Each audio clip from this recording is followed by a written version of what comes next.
She found the evidence on a rainy night. Her fiancé, the man she was about to marry, was trafficking young girls through a fake immigration network.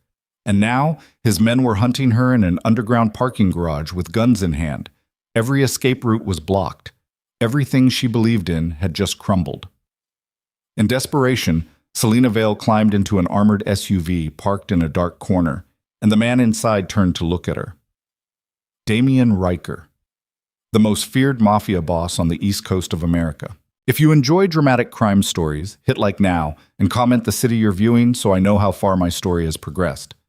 Now, let's begin. The rain had been falling since 9 o'clock and showed no sign of stopping.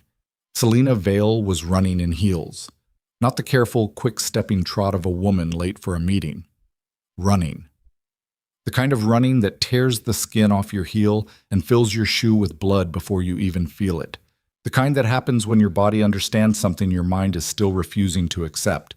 She hit the concrete pillar with her shoulder hard enough to spin her sideways, caught herself on the hood of a parked Honda, palm slapping cold metal. Her breath came in short, ragged bursts that fogged in the underground chill. The parking garage beneath Mercer Holt Legal Associates was 7 levels deep and half empty at this hour, the fluorescent lights overhead buzzing with that particular frequency that always made her teeth ache. Level 4. The elevator was out. The stairwell at the north end was the only way to the street. She pressed herself flat against the Honda and listened. Footsteps. 2 sets. Maybe 3. Somewhere above her on the ramp, Selena looked down at her hands. The USB drive was tucked inside her bra, the corner of it pressing into her sternum every time she breathed. The files she'd copied from Adrian's private server were 47 gigabytes of invoices, transfer receipts, encrypted shipping manifests, and names. So many names. Girls from Moldova, from Honduras, from the Philippines. Routed through a company called Meridian Relocation Services, which operated out of the same building she had worked in for 3 years, answering phones and translating depositions, and smiling at the firm's Christmas party while Adrian Mercer kissed her cheek and whispered that she was the best thing in his life. She had believed him. That was the part she couldn't get her arms around even now, even running, not the betrayal, the believing. She heard a door bang open somewhere on the ramp above. A voice, low and clipped. South end's clean, she went down. Selena moved. She came around the Honda in a crouch, keeping the row of parked cars between herself and the open ramp. Her left heel snapped off completely when it caught a drainage grate, and she pitched forward, catching herself on her knees.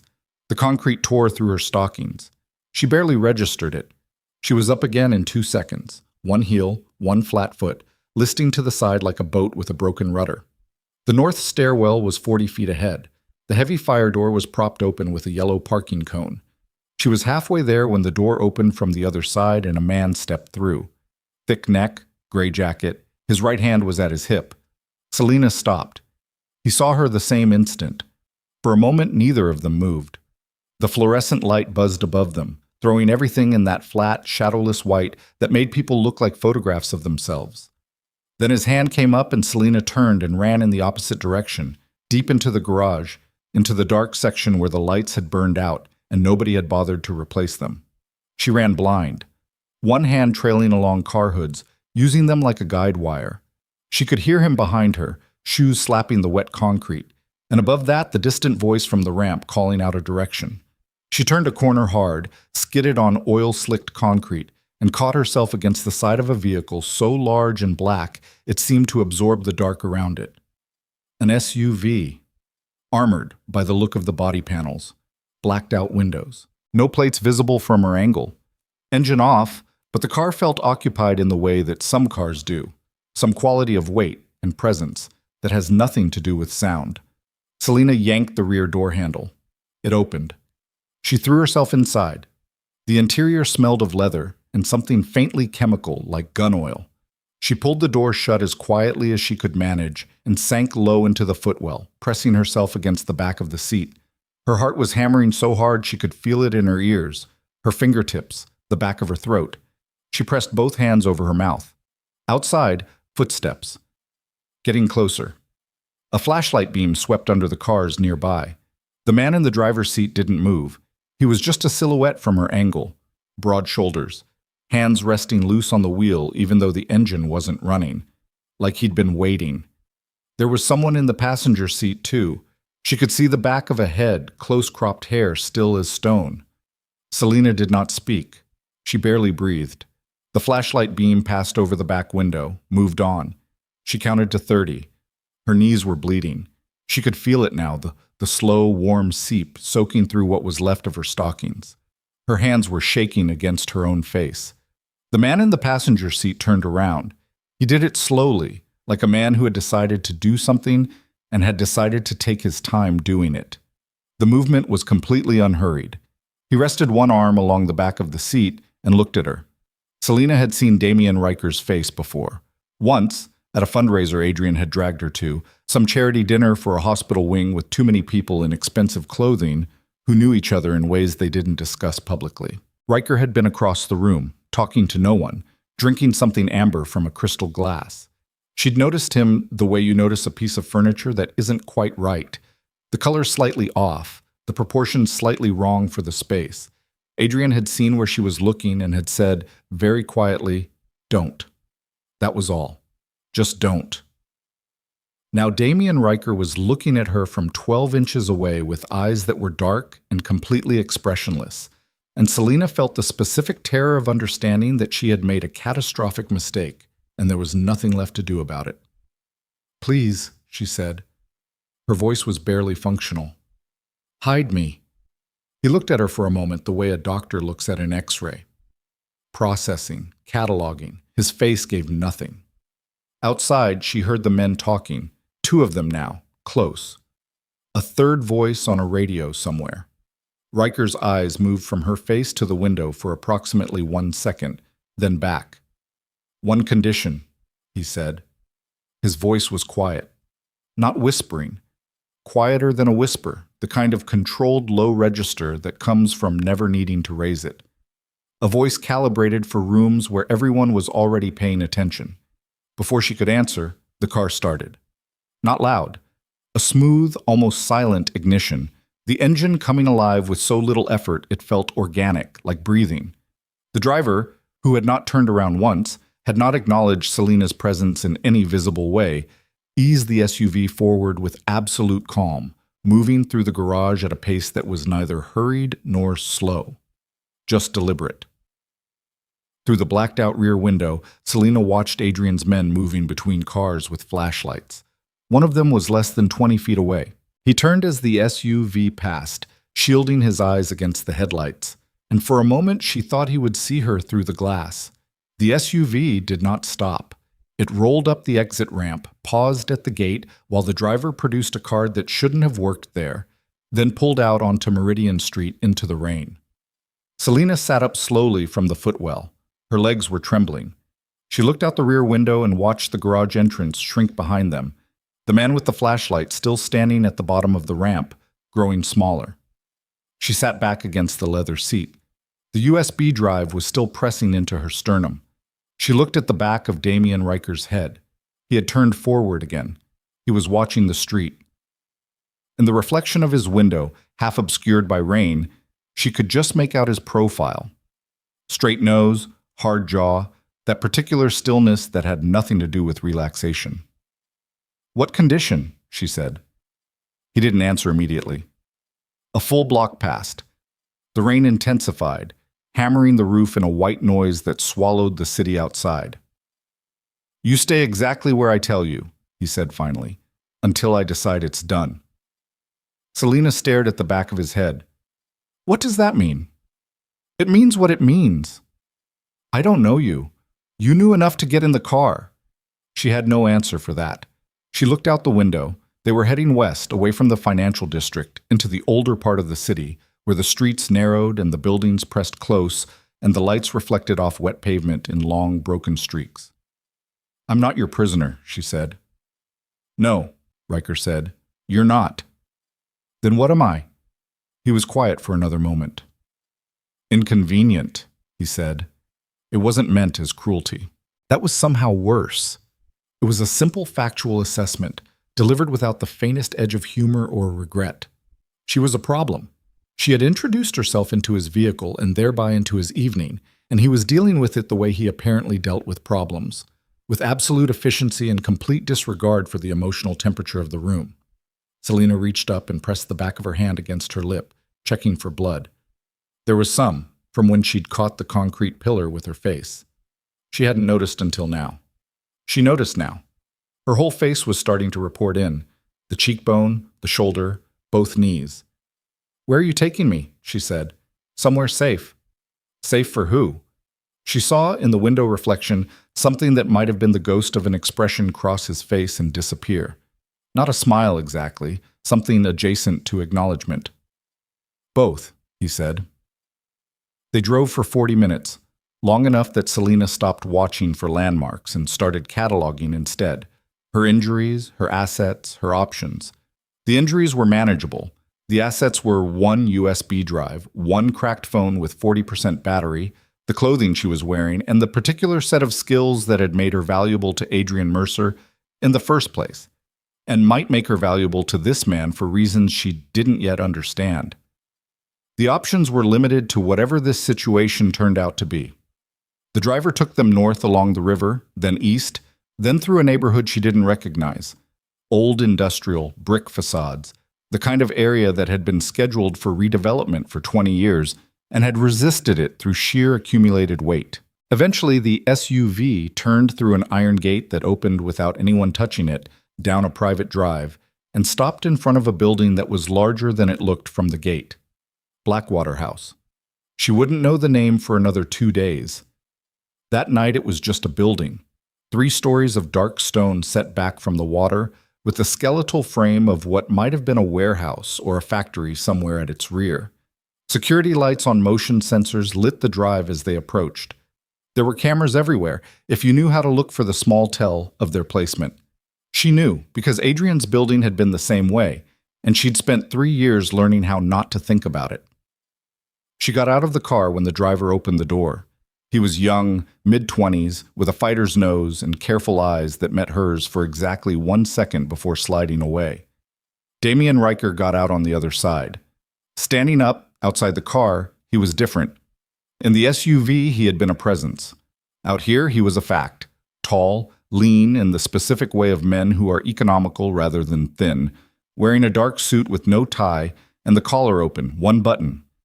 He looked like he had stepped out of a meeting that might have been about anything. He walked toward the house without looking at her. "There's a medical kit inside," he said. "Your knees." Selena looked down. The blood had soaked through and dried, and her stockings were ruined beyond any description. She looked back up. "Thank you," she said, and hated the sound of it immediately. The automatic reflex of politeness in a situation that was nowhere near polite. He paused at the front step, turned his head slightly, not quite looking back. "Don't thank me yet," he said. Inside, the house was nothing she expected. She had assembled, in the 40-minute drive, a reasonably detailed picture of what a Mafia stronghold would look like. All the cinematic vocabulary of exposed violence, ostentatious wealth, and the low-grade menace of men who knew what they were capable of. What she found instead was something between a well-funded private residence and a corporate facility. Clean hallways, good lighting. A woman in her 30s wearing tactical gear sat at a desk near the entrance reviewing something on a tablet. She looked up when Selena entered, looked her over with flat professional eyes, and returned to the tablet. There were armed men in the building, but they weren't in the way. They occupied specific positions in specific rooms, and they spoke to each other at normal volume, and none of them had that particular electrical charge of anticipatory violence that she had learned to read in Adrian's security team. These people were deployed. There was a difference. A woman came down the stairs. She was maybe 35, dark hair pulled back severely, a scar running from her left eyebrow into her hairline that she had made no effort to conceal.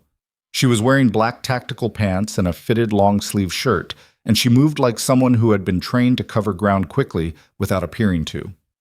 "Vera," Ryker said, not looking up from something he'd taken from the entrance desk. "She's been made on 3 channels already," the woman said. Her voice had the flatness of someone reporting weather. "The frame-up's running, financial crimes, plus Mercer's running the instability angle. They've got a doctor willing to testify." Selena felt the floor tilt slightly. The instability angle. She had heard Adrian use that phrase once at dinner, talking about a business partner who had become troublesome. At the time, she had thought it was corporate language for something boring. She understood now what it meant. "How much time?" Ryker said. "Before the warrants? 12 hours. Maybe less if he calls the right people tonight." Ryker set down whatever he'd been reading. He looked at Selena for the first time since they'd come inside. "This is Vera Santos," he said. "She'll get you cleaned up and settled. In the morning, you and I are going to talk about what's on that drive." Selena stared at him. "How do you know about the drive?" "I know why Adrian Mercer's men were in that garage, and I know why you were running," he said. He said it without any particular emphasis, simply establishing a fact. "The drive is why you were there. Otherwise, you would have run earlier." She opened her mouth, closed it. He was right. "Get some rest," he said. "You're going to need it." He walked away into the interior of the house and did not look back. Vera Santos appeared at Selena's elbow with the quiet precision of someone who had done this particular kind of shepherding before. "First aid's upstairs," she said. "Come on." Selena didn't move immediately. She was looking at the hallway where Ryker had disappeared. She was thinking about something he'd said in the car. Not as a prisoner, not entirely as a guest. She was thinking about the fact that she had no resources and no allies, and her face was about to be on every news channel in the city with a story attached to it designed to make her uncredible. She was thinking about Adrian Mercer, who she had spent 8 months building a life with and who had been using her this entire time. She was thinking that she was furious in a way she had never been furious before. Not sharp and hot, but deep and cold. The kind of anger that doesn't burn out. She followed Vera Santos up the stairs. The room they gave her was small and clean. White walls, single window with the view facing the river. Iron bars on the outside that had been painted the same color as the frame, so they looked decorative until you looked directly at them. The bed was military tight. There was a desk with nothing on it. Vera dressed her knees with the efficiency of someone who had dressed field injuries before and found her injuries wanting by comparison. She did it without commenting on them. She left a change of clothes, dark, plain, close to Selena's size, and a phone that wasn't Selena's phone. "No outgoing calls without authorization," Vera said from the doorway. "Whose authorization? Mine or his? And if I need to—" "You don't need to." Vera looked at her. "Not tonight. Tonight, the only thing you need to do is be alive in the morning. That's it. Everything else is tomorrow's problem." She paused. "He kept you alive. That matters. Figure out if you're smart enough to use it." She left. Selena sat on the edge of the bed for a long time. She was still in the dark blazer she'd worn to work that morning, the sleeve torn at the shoulder, the fabric speckled with blood she couldn't identify as entirely her own. She reached into her bra and took out the USB drive, held it in her palm. 47 gigabytes. Names. She thought about those names. Women who had come through the Meridian Relocation Network believing they were being processed for legitimate work visas. Her firm had handled the paperwork. She had translated documents from Romanian, from Spanish, from Tagalog, 3 years of translation work that had kept the machine running without her ever knowing what the machine was. She had been part of it. She hadn't known, but she had been part of it. That thought was the one that was going to cost her sleep for a long time. She put the drive back, got up and went to the window. The river was black and wide below, moving fast with the rain.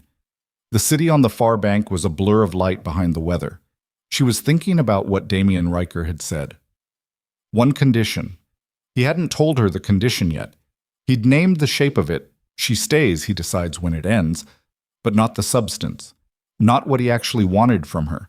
She'd been too deep in survival mode to push it, and he'd let her stay in survival mode because it was convenient for him. "In the morning," he'd said, "we talk about what's on that drive." That was the actual condition, she realized. Not captivity, not leverage. He wanted what was on the drive, and she was the only person who could navigate it, who could translate the documents it contained, who understood the legal architecture behind Meridian Relocation's operations, who could tell him which federal agents were compromised and which politicians were exposed and which shipping routes were active. Adrian had built her into the machine without telling her. Now she was standing at the center of a different machine, trying to figure out whether to run it or burn it. She pressed her forehead against the cold glass and watched the rain on the river and made herself breathe slowly until her hands stopped shaking. She was still thinking when she heard the knock. A single knock. Not Vera's knock. Vera wouldn't knock. Vera would state her presence through the door in that flat, reportorial voice. This knock had the quality of something optional, like it was offering her the choice to answer. She stepped back from the window. "Come in," she said. Damian Ryker opened the door. He had taken off the suit jacket. The shirt was still dark, sleeves rolled to the forearm. He stood in the doorway without coming through it and looked at her. "Couldn't sleep," he said. Not a question. "You knew I was awake." He didn't confirm or deny it. "I owe you the rest of the condition," he said. Selena crossed her arms. Not defensively, practically. She was cold. "Then say it. You help me understand the files, all of them, not selectively, everything. In exchange, I keep you off Adrian's radar, and I give you whatever you need to surface this without it destroying you in the process. And if I say no, then you walk out the front door tonight, and by morning there's a warrant with your name on it and no one who can contradict the story Adrian's telling about you." She looked at him. "That's not a choice," she said. "That's a wall with a door painted on it." Something shifted in his expression, not softening, something more like recalibration. "Yes," he said. "It is." At least he didn't pretend otherwise. She gave him that. "Why do you want the files?" she said. "Not what they contain, why do you want them?" He studied her for a moment. "Because Adrian Mercer's operation is bleeding into territory that's mine," he said. "And because the men running the Balkan syndicate he's partnered with have been moving through my city for 8 months. And because I have rules about what doesn't happen in this city, and those rules are currently being broken by people who believed I wouldn't notice." "You have rules," she said. "Everyone has rules. Mine are just enforced. And trafficking ends," he said flatly. "In my territory, it ends." The word had no dramatic weight in his delivery. It was simply information, a policy statement. But the way he said it, the complete absence of qualification, told her more about him than anything else had in the past 2 hours. She uncrossed her arms. "I want full access to the files," she said. "Everything I translate, I keep a copy." "Agreed. I want to know who you're taking the information to, every step." He paused half a beat. "Agreed," he said. "And I want to be in the room for the conversations, not kept updated, in the room." Now the pause was longer. "That's more complicated," he said. "Then we have something to negotiate in the morning," she said. He looked at her for a moment with that same diagnostic quality she'd seen in the car, and then he did something she wasn't expecting. He nodded. Not agreement exactly, more like acknowledgement, like she had said something that adjusted his assessment in a direction he found acceptable.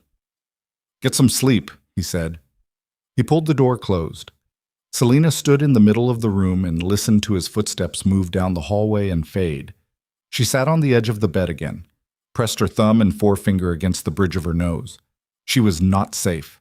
That was important to keep hold of, regardless of the clean room and the answered questions and the oddly structured sense that Damian Ryker ran his people by a code that was at least partially legible. She was not safe. She was inside the operational space of one of the most powerful criminal organizations on the East Coast, relying on the word of a man whose word she had no basis to evaluate, while the man who had been her fiancé dismantled her life from the outside. She reached up and turned off the lamp. In the dark, she heard the rain on the window. She thought about the names on the drive. She thought about Adrian's face the last time she'd seen it, lit blue by the light of her laptop screen, standing in the doorway of his office watching her copy files she wasn't supposed to be able to access with a key she wasn't supposed to have. She thought about the way his expression had shifted from surprise to something flatter and more purposeful. She thought about Damian Ryker's voice in the car. One condition. She didn't sleep for a long time. When she finally did, it was dreamless. The specific deep black of exhaustion and adrenaline crash, and the body's absolute demand for maintenance. She went down hard and stayed down. She didn't hear the alert that came through at 3:47 a.m. She didn't hear Vera Santos moving through the corridor or the low, urgent conversation outside her door, or the sound of Damian Ryker's voice saying 3 words in a tone she would later learn meant something was very wrong. She didn't hear any of it, but in the morning, when Vera came to wake her earlier than expected, with a face emptied of whatever had passed the night before, Selena looked at the taut line of her jaw and the set of her shoulders and knew immediately that whatever negotiation she had been planning to have at breakfast had just become much more complicated. "He wants you downstairs," Vera said. "What happened?" Vera looked at her. "One of your files," she said. "It's not just Mercer. There's someone else, someone inside this house." Selena was already out of bed. "Show me," she said. The file was open on the table when Selena came downstairs. Not a digital file. Printed pages spread across the surface of the long oak table in what she was learning to identify as the operations room, a space that occupied the entire east wing of the ground floor, windowless on 3 sides, with screens mounted along one wall and a central table large enough to seat 12. At this hour, 5 people occupied the room. Vera stood at the head of the table. 2 men she didn't know sat opposite each other, both with the contained energy of people who had been awake all night. A 3rd man leaned against the far wall with his arms crossed, and Damian Ryker stood at the window. The one window, narrow, facing the interior courtyard, with his back to the room and his hands clasped behind him. He didn't turn when she entered. Vera did. "Sit down," Vera said. Selena sat. She pulled one of the printed pages toward her. The header was in Romanian. She read the first 3 lines and felt the temperature in her chest drop several degrees. "Where did this come from?" she said. "Your drive," Vera said. "I know it came from the drive. I mean this specific document, this routing sheet. These are internal coordinates." She looked up. "These coordinates route through a holding address, a domestic holding address." She looked at the page again. "This city, this address is in this city." "We know," Vera said. "This address." Selena checked the line again, making sure her Romanian wasn't sloppy with tiredness. It wasn't. "This address is registered to a logistics company, Harrow Freight Solutions." "We know," Vera said again. "Harrow Freight is—" Selena stopped. Across the room, the man leaning against the wall shifted his weight. He was mid-40s, broad through the shoulders, with a face that had been broken and reset at least once. He was watching her with the specific attention of someone waiting to hear what she was about to say. "Harrow Freight is a shell," she said. "I've seen this name in 3 other documents on the drive. It's listed as a subcontractor for Meridian Relocation, which means someone in this building has been running logistics for Mercer's operation out of one of our cover companies," Vera said, "for at least 8 months." The room was very quiet. Selena set the page down flat. "You have a leak," she said. "We have more than a leak," Vera said. "We have someone who built a channel, deliberately, over time." Damian Ryker turned away from the window. He looked worse than he had the night before.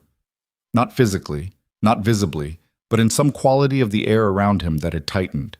His face was the same controlled surface it had been in the car and in the hallway, but the temperature behind it had changed, like a room where something had been burning for hours with the doors closed. He looked at Selena. "How much of this can you translate today?" he said. "Depends on the volume." "All of it." "Then I need time. A proper workstation, not a laptop. And coffee. Real coffee, not whatever that was last night."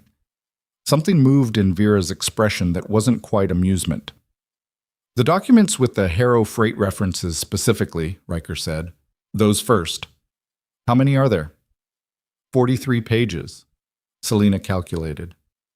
6 hours, maybe 5 if the formatting is consistent. You have 4. Then you'll get a partial and the rest will be sloppy. He looked at her for a moment. 5, he said. She nodded. She worked at the table with the pages sorted into stacks. Romanian, then the hybrid documents that mixed Romanian and English legal language. Then a set of what appeared to be internal memos written in a shorthand she had to reconstruct contextually. The coffee arrived, and it was, in fact, real, dark and strong, and served in a plain ceramic mug without ceremony. She drank it standing up before she sat back down and picked up her pen. The room emptied out gradually. Vera left to make calls. The two analysts remained at their end of the table, working parallel tracks on their screens. The man from the wall, whose name she still didn't know, disappeared and came back twice, leaving updated printouts beside her elbow without speaking. Ryker stayed. He didn't hover. He occupied a chair at the far end of the table with a separate set of documents and a phone that he used sparingly and without raising his voice. But he stayed, and Selena was aware of it in the way you're aware of a static charge. Not painful, not quite neutral. At the 2-hour mark, she looked up. "There's a name," she said. He looked up from his own work.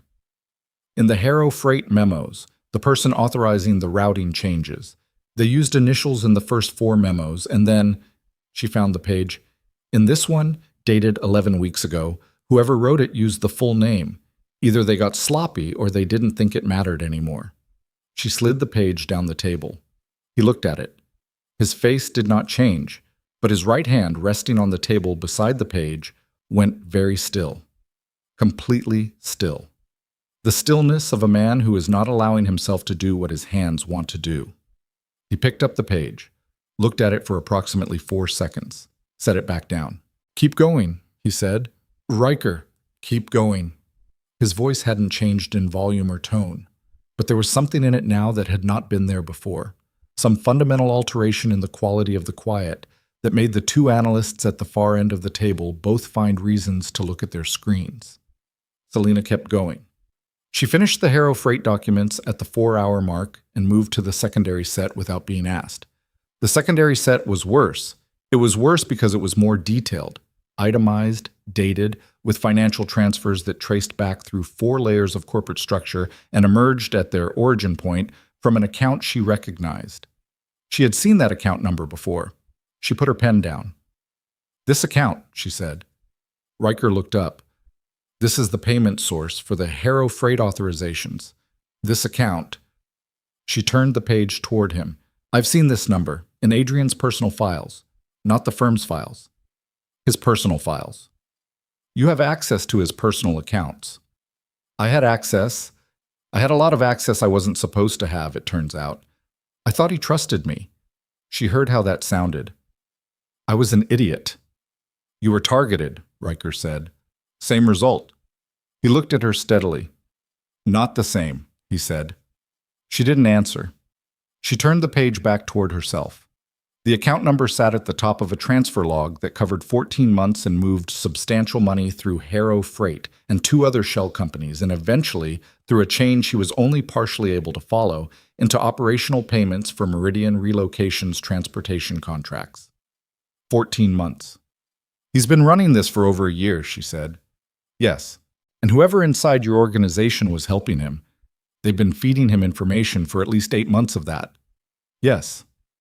"The name on that memo." Ryker was quiet for a moment. "Is someone I've known for a long time," he said. It wasn't an explanation. It wasn't quite a deflection. It was the specific, flat statement of a man who was allocating grief and anger to a compartment and closing the door on it until there was time to open it properly. Selena understood that impulse intimately. "What are you going to do?" she said. "What needs to be done?" She wanted to push. She didn't, because the look on his face was the particular look of a person who had already decided and was not interested in the decision being complicated by conversation. She picked up her pen. She had been working for another hour when Vera came back into the room. Selena heard the quality of her footsteps change as she approached, the pace slightly faster, the heels strike slightly harder, and looked up before Vera spoke. "It's live," Vera said. She set a tablet on the table. The screen showed a local news broadcast. The chyron at the bottom read, "Search underway for woman wanted in connection with Mercer Holt financial fraud." Selena's work photo from the firm's website was in the upper right corner. The anchor was a woman Selena had seen at Adrian's charity events, twice. She had seemed reasonable both times. She was not being reasonable now. Described by colleagues as increasingly erratic in recent months, with sources close to the firm indicating that Ms. Vale had been under significant personal stress and had allegedly made unauthorized access to confidential client files. Selena reached across and turned the tablet face down. She put both hands flat on the table and breathed. "The warrants," she said. Filed 40 minutes ago, Vera said. 2 counts financial fraud, 1 count unauthorized access. They've also contacted your emergency contact. I don't have an emergency contact. Your mother, Vera said. In Phoenix. Selena closed her eyes for 1 second. He called my mother. Someone from the firm did, yes. This morning. She opened her eyes. The anger was back. That cold, deep structural anger that wasn't hot enough to cloud anything, that in fact made everything slightly clearer, the way cold weather sharpens the edges of buildings against a winter sky. Okay, she said. Okay, Vera repeated, testing the word. I need to finish these documents, Selena said, and then I need a phone that can reach someone I trust. Not law enforcement. Someone else. Who? A journalist. Investigative. Her name is Caitlin Marsh. She works independent now, but she used to be at the Tribune. She's been trying to break the human trafficking angle in this city for 3 years. She has sources inside the federal task force. Vera looked at Ryker. Ryker had been watching Selena during this exchange with that same recalibrating attention. After the documents, he said. All of them? The Harrow freight set and the transfer logs. The rest can wait. Then I need 2 more hours. You have them. She worked. The room settled back into its functional quiet, the kind of quiet that is not peaceful but operational, charged, purposeful, full of things not being said. At some point, food appeared at her elbow. She ate without tasting it, one hand holding the fork and the other holding a page, her eyes moving between the Romanian text and her translation notes. She was on the last stack when she heard voices in the hallway, raised voices. Not shouting, controlled, but barely. The specific register of 2 people who have long practice at conflict and are trying not to let it become what it wants to become. She recognized Ryker's voice. She did not recognize the other. The door opened. The man who came through it was roughly Ryker's age, maybe a few years older, early 40s, with dark hair gone silver at the temples, and a face that had once been handsome and had been lived in hard enough to become interesting instead. He was dressed well. He moved through the room with the ease of someone who had moved through it many times before. Behind him, Ryker. The man saw Selena and stopped. He looked at her with an expression she could read clearly because she'd spent 3 years learning to read rooms full of people who were pretending to feel things they didn't feel and feeling things they didn't show. This man was startled. And underneath the startlement, something else. Something she identified a beat later as calculation. Nikolai, Ryker said. This is... I know who she is, the man said. His voice was smooth, well-modulated. Eastern European accent, faint but present, the kind you carry for decades after you've learned to hide it. Her face has been on every channel since 6 this morning. Then you know why she's here, Ryker said. Nikolai Vesper. She got the name an hour later from Vera, unsolicited, offered with a quality of precision that suggested Vera was communicating something she had decided needed communicating. Looked at the papers spread across the table. His gaze moved across them in a way that was quick and professional and almost but not quite casual. You're translating the Meridian files, he said. Yes, Selena said. How much is there? A lot. Has anything interesting come up? The question landed in the room with an almost physical weight. Selena watched his face while she answered. Some operational details, she said. Routing information, financial transfers. Anything identifying? Not yet, she said. It was the first time she had lied since getting into the car. She said it cleanly, with the tone and pace of a true statement, and watched his face for the tell. There was one. Faint. A fractional relaxation around the eyes that lasted less than a second and then resolved back into sociability. He looked at Ryker. I need 20 minutes, he said. The Garfield situation. Conference room, Ryker said. They left together. Selena sat for a moment with her pen in her hand and her heart moving at a pace it shouldn't have been moving at. She looked across the table at the nearer of the 2 analysts. He had been very focused on his screen for the last several minutes. That man, she said quietly. Nikolai Vesper. How long has he been? Since the beginning, the analyst said without looking up. Grew up with Ryker. They're... He paused, choosing the word close. Selena looked at the page in front of her. The name on the Harrow Freight authorization memo. N. Vesper. She put the page to the bottom of the stack very carefully, placed her notepad on top of it, and kept working. By the time Vera came back, Selena had finished the documents and written out 41 pages of translation notes in her narrow, precise handwriting, and she had made a decision. "I need to tell you something," she said. Vera sat down across from her. She didn't say anything, just arranged herself in the chair in the composed, operational way she had. Weight forward slightly, hands flat on the table, attention complete. "The name on the Harrow Freight memos," Selena said. Vera waited. "I told Vesper I hadn't found anything identifying yet," Selena said. "That was a lie." Vera's face didn't move. "I know," Vera said. Selena stared at her. "You know the name." "I suspected," Vera said. "Now I know that you found it and chose not to confirm it for him, which tells me," she paused, "that your instincts are functional. How long have you suspected?" 6 weeks. Selena absorbed that. "Does Ryker know that you suspected?" "He knows now," Vera said. "I told him this morning before you came downstairs." "That's why he was at the window." "Yes." "And Vesper doesn't know that you suspect him." "No." "But Vesper knows the files exist. He knows I'm translating them. He knows it's only a matter of time before the name comes up officially." "Yes," Vera said. "Which is why what happens in the next 12 hours is very delicate." Selena leaned back. Her spine ached. She had been sitting over paper for 5 hours, and her neck was a cable of tension, and her eyes were burning. And the man who had been feeding trafficking roots to Adrian Mercer out of this house was somewhere down the hall talking to the man who trusted him most. "What does Ryker want to do?" she said. "He wants to confirm the evidence before moving. He doesn't act on suspicion. That's a rule. That's a rule that's going to get someone killed." "Possibly," Vera said, "but it's his rule, and it's held this organization together for 15 years, and I'm not going to be the person who argues him out of it." "Then I am," Selena said. She pushed back her chair. "I wouldn't—" Vera started. "Where is he?"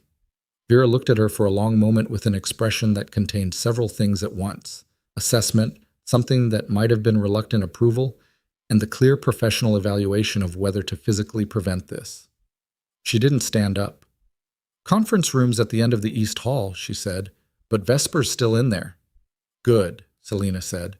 She walked out before she could think about it too carefully. The conference room door was half open. She could hear both voices, Ryker's low and steady, Vesper's smoother, slightly faster, the rhythm of a man making a case. She pushed the door open without knocking. Both men looked at her. Vesper's expression shifted into something sociable and faintly amused. "Ms. Vale." "I found the name," Selena said. She was looking at Ryker. Ryker looked at her without expression. "In the Harrow Freight memos," she said. "The authorization signature. I found it in the second hour and I didn't tell him." She didn't gesture toward Vesper, just held Ryker's gaze. "Because he asked me directly if anything identifying had come up, and I read his face when he asked, and I made a call." The room was extremely quiet. Ryker looked at her for a long moment. Then he looked at Nikolai Vesper. Vesper's face had gone through several things in the space of 3 seconds. The sociable expression, then surprise, then something harder and more interior that he pulled back quickly, but not quickly enough. "Damian," Vesper said. His voice had changed. Lower, more careful. "She's been in this house for 12 hours. Whatever she thinks she found," "And Vesper," Selena said. "The authorization signature on 43 routing pages. 11 weeks of logistics coordination between Harrow Freight and Meridian Relocation's transportation contractors. Payments sourced from an account tied to Adrian Mercer's personal holdings." She put the translated pages on the conference table. Nobody moved. Vesper looked at the pages, looked at them for a long time. And then, in a move that struck Selena as more terrifying than anything else that had happened in the last 14 hours, he sat down. He sat down in the nearest chair with the controlled, deliberate movement of a man who was no longer performing. 15 years, Ryker said. His voice had changed. Not louder, not rough. If anything, quieter, drained of the controlled quality it always carried, emptied down to something more fundamental. He was standing absolutely still, both hands at his sides, looking at the man he had grown up with. And his face had done something it hadn't done in any of the hours she'd been watching it. It had gone open, just for a moment. 15 years, he said again. Vesper looked up at him. And on his face was not guilt, not fear, not the expression of a man caught. It was something worse, conviction. You got soft, Vesper said. You know it, and I know it. The rules you built. No civilians, no trafficking, the whole moral architecture. It sounds clean until you add up what it cost us. What it cost me. Victor would still be running the Southern Network if you hadn't... Don't, Ryker said. He's dead because you... Don't say his name. The words hit the room like a pressure change. Physical. Vesper stopped. Ryker turned to the door. Two of his security team were there. They had appeared without noise, without instruction, stationed outside and apparently receiving some signal she hadn't seen. Take him to the East Room, Ryker said. Damian, don't speak to me right now, Ryker said. I will speak to you when I'm ready. Vesper stood. He straightened his jacket. He looked at Selena once, a look that lasted less than a second and carried more information than she wanted. And then he walked out between the security personnel without resistance. The room was empty, except for the two of them. Selena didn't move. Ryker stood with his back to the door for a long moment. When he turned, his face had reassembled. Most of it. The surface was back, that controlled expressionless quality. But something had shifted in the architecture underneath it, and she thought, not for the last time, that she was looking at a man who was used to being betrayed but had somehow still not been prepared for this one. You should have told me when you found it, he said. I know, she said. Why didn't you? Because Vesper was in the room 30 seconds later and I didn't know how you'd react, and I couldn't control the room if you reacted badly. He looked at her. You were managing the room. I was managing the situation. It's what I do. A long pause. The journalist, he said. Caitlin Marsh. Yes. You can call her this afternoon. He picked up the pages she had laid on the table and aligned them with the others without looking at them. We have a problem. Besides the obvious, Vesper has been leaking our operational calendar, safe house rotations, personnel movements, schedule information. He set the pages down. There's an event in 4 days, a charity gala. We've been using it as a point of contact for information exchange with a federal liaison. Vesper knows about it. Selena felt something tighten in her sternum. You think Mercer knows about it? I think we have to operate as if he does, Ryker said. Which means the gala either gets canceled or you use it, Selena said. He looked at her. You use it, she said. You know he knows. You control what he knows. You let the gala proceed, but you change the parameters. She was thinking out loud now, the way she thought best. Building it as she spoke, looking for the load-bearing logic. I can read the ledger, the one you're using for the federal contact. I can find the coded references. You're not going to the gala, he said. I'm the only person who can decode the ledger in real time. You're wanted for financial fraud. Your face is on every... Then disguise me, she said. I've been invisible for 3 years in plain sight. I can do it for one evening. He looked at her with that long, recalibrating look. This is not a negotiation, he said. No, she said. It's a fact. You need someone who can read that ledger in the room. I'm the only person in this building who can. You can choose not to use me, but then you're going into a room that Adrian Mercer has intelligence on, without the one resource that might give you an advantage. The silence stretched. She held it. 4 days, he said finally. Not agreement, not refusal. Something suspended between them. 4 days, she said. His phone rang. He looked at it. Whatever he saw on the screen made something shift in his expression. Not fear, not quite urgency, but the tightening of a man who has just confirmed something he was hoping to be wrong about. He answered without looking up at her. Talk, he said into the phone. She watched his face while he listened. When he lowered the phone 30 seconds later, he looked at her with an expression she hadn't seen on him before. It wasn't quite alarm. It was the specific, focused attention of a man recalculating everything he had assumed about the current. The call lasted 40 seconds. Ryker listened without speaking, his jaw set once, on the third second, and didn't release. When he lowered the phone, his thumb moved across the screen with controlled precision, and he looked at Selena with an expression she was learning to read. Not the recalibration she'd seen before, but something beneath that layer, the foundation material. "Caitlin Marsh," he said. Selena felt something cold move through her chest. "What about her?" "She was picked up an hour ago, downtown. Plain clothes, no badges shown." Her assistant called it in to 3 different tip lines before they got to him, too. He set the phone on the table. "They're not police. The men who took her are running under a private security contractor license registered to a holding company out of the Cayman Islands." Selena stood very still. "That's Mercer's legal structure," she said. "He uses Cayman registrations for everything that can't be domestic." "I know.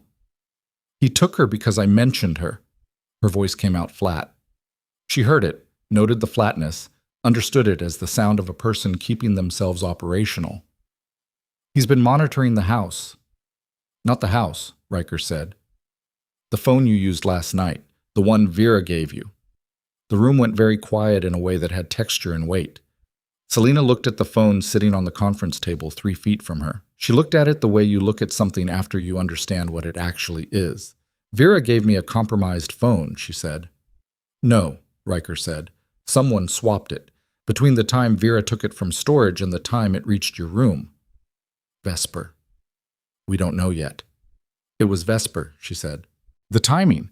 We don't know yet," he said again, and this time the repetition had the quality of a door being held closed.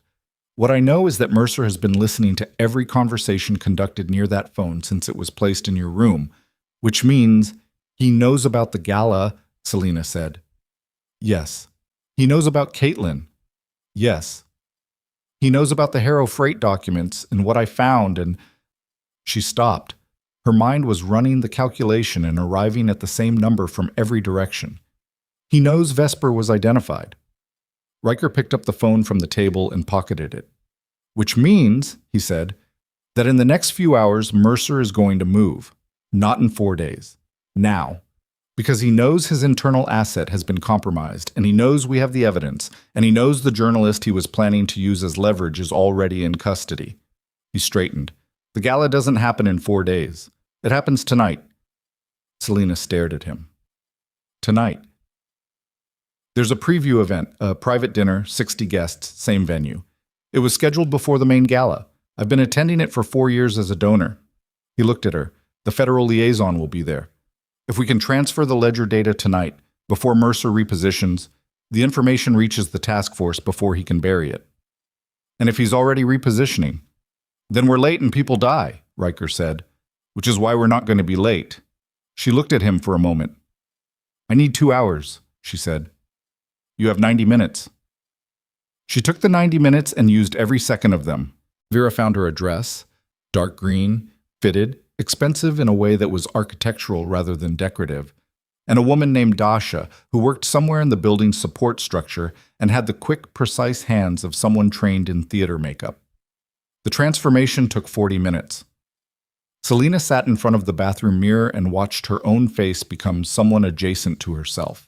Cheekbones more defined with contouring, hair differently placed, the kind of change that works not by disguising individual features, but by altering the overall impression, the gestalt that facial recognition, human and mechanical, relies on. When Dasha finished, Selena looked at herself for a moment. "Different enough," Dasha said, reading the question. "Has to be."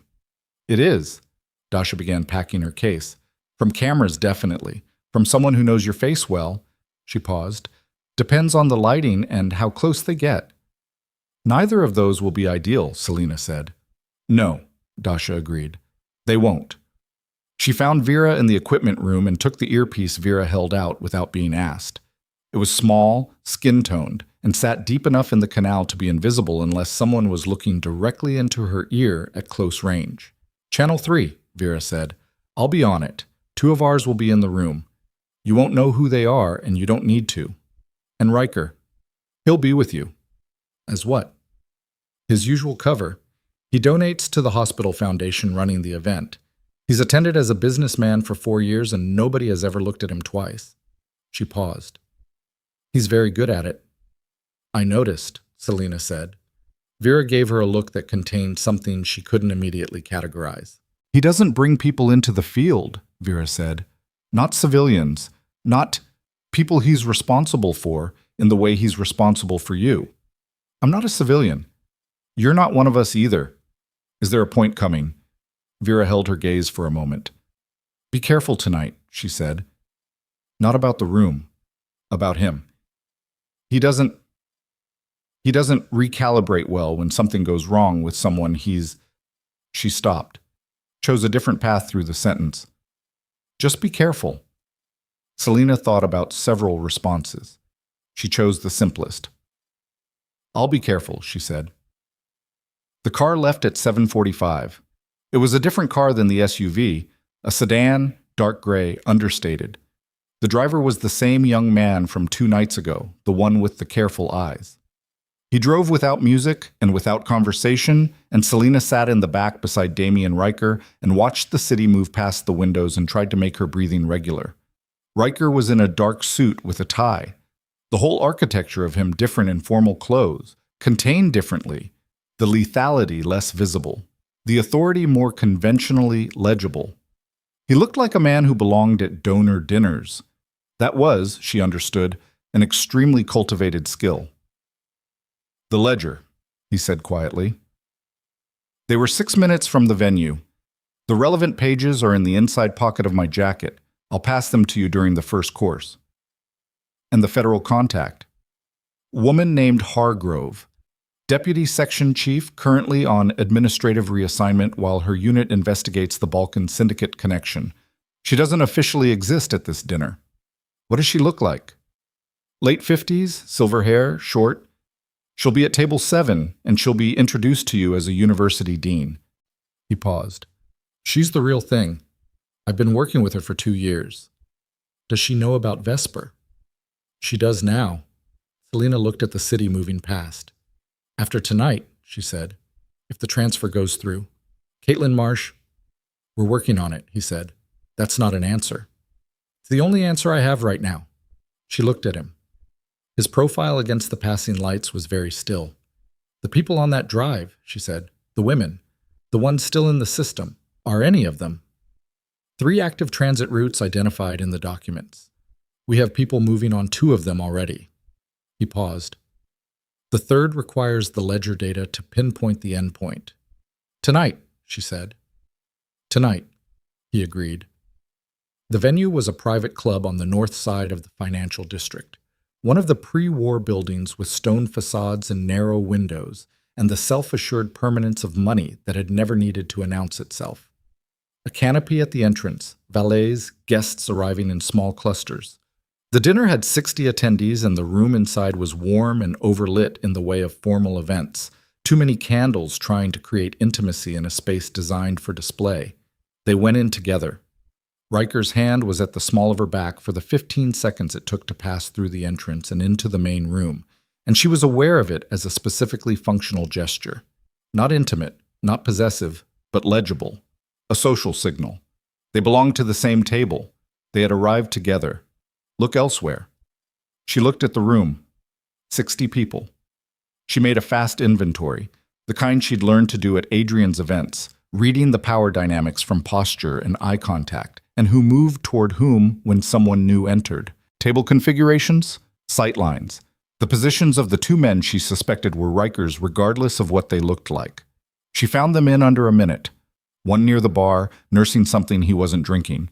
One at a round table to the left, engaged in what appeared to be genuine conversation with a woman in red, while his eyes made a slow, regular sweep of the exits. Good, she thought. Table 7 was near the east wall. A silver-haired woman was already seated, talking to a man on her left.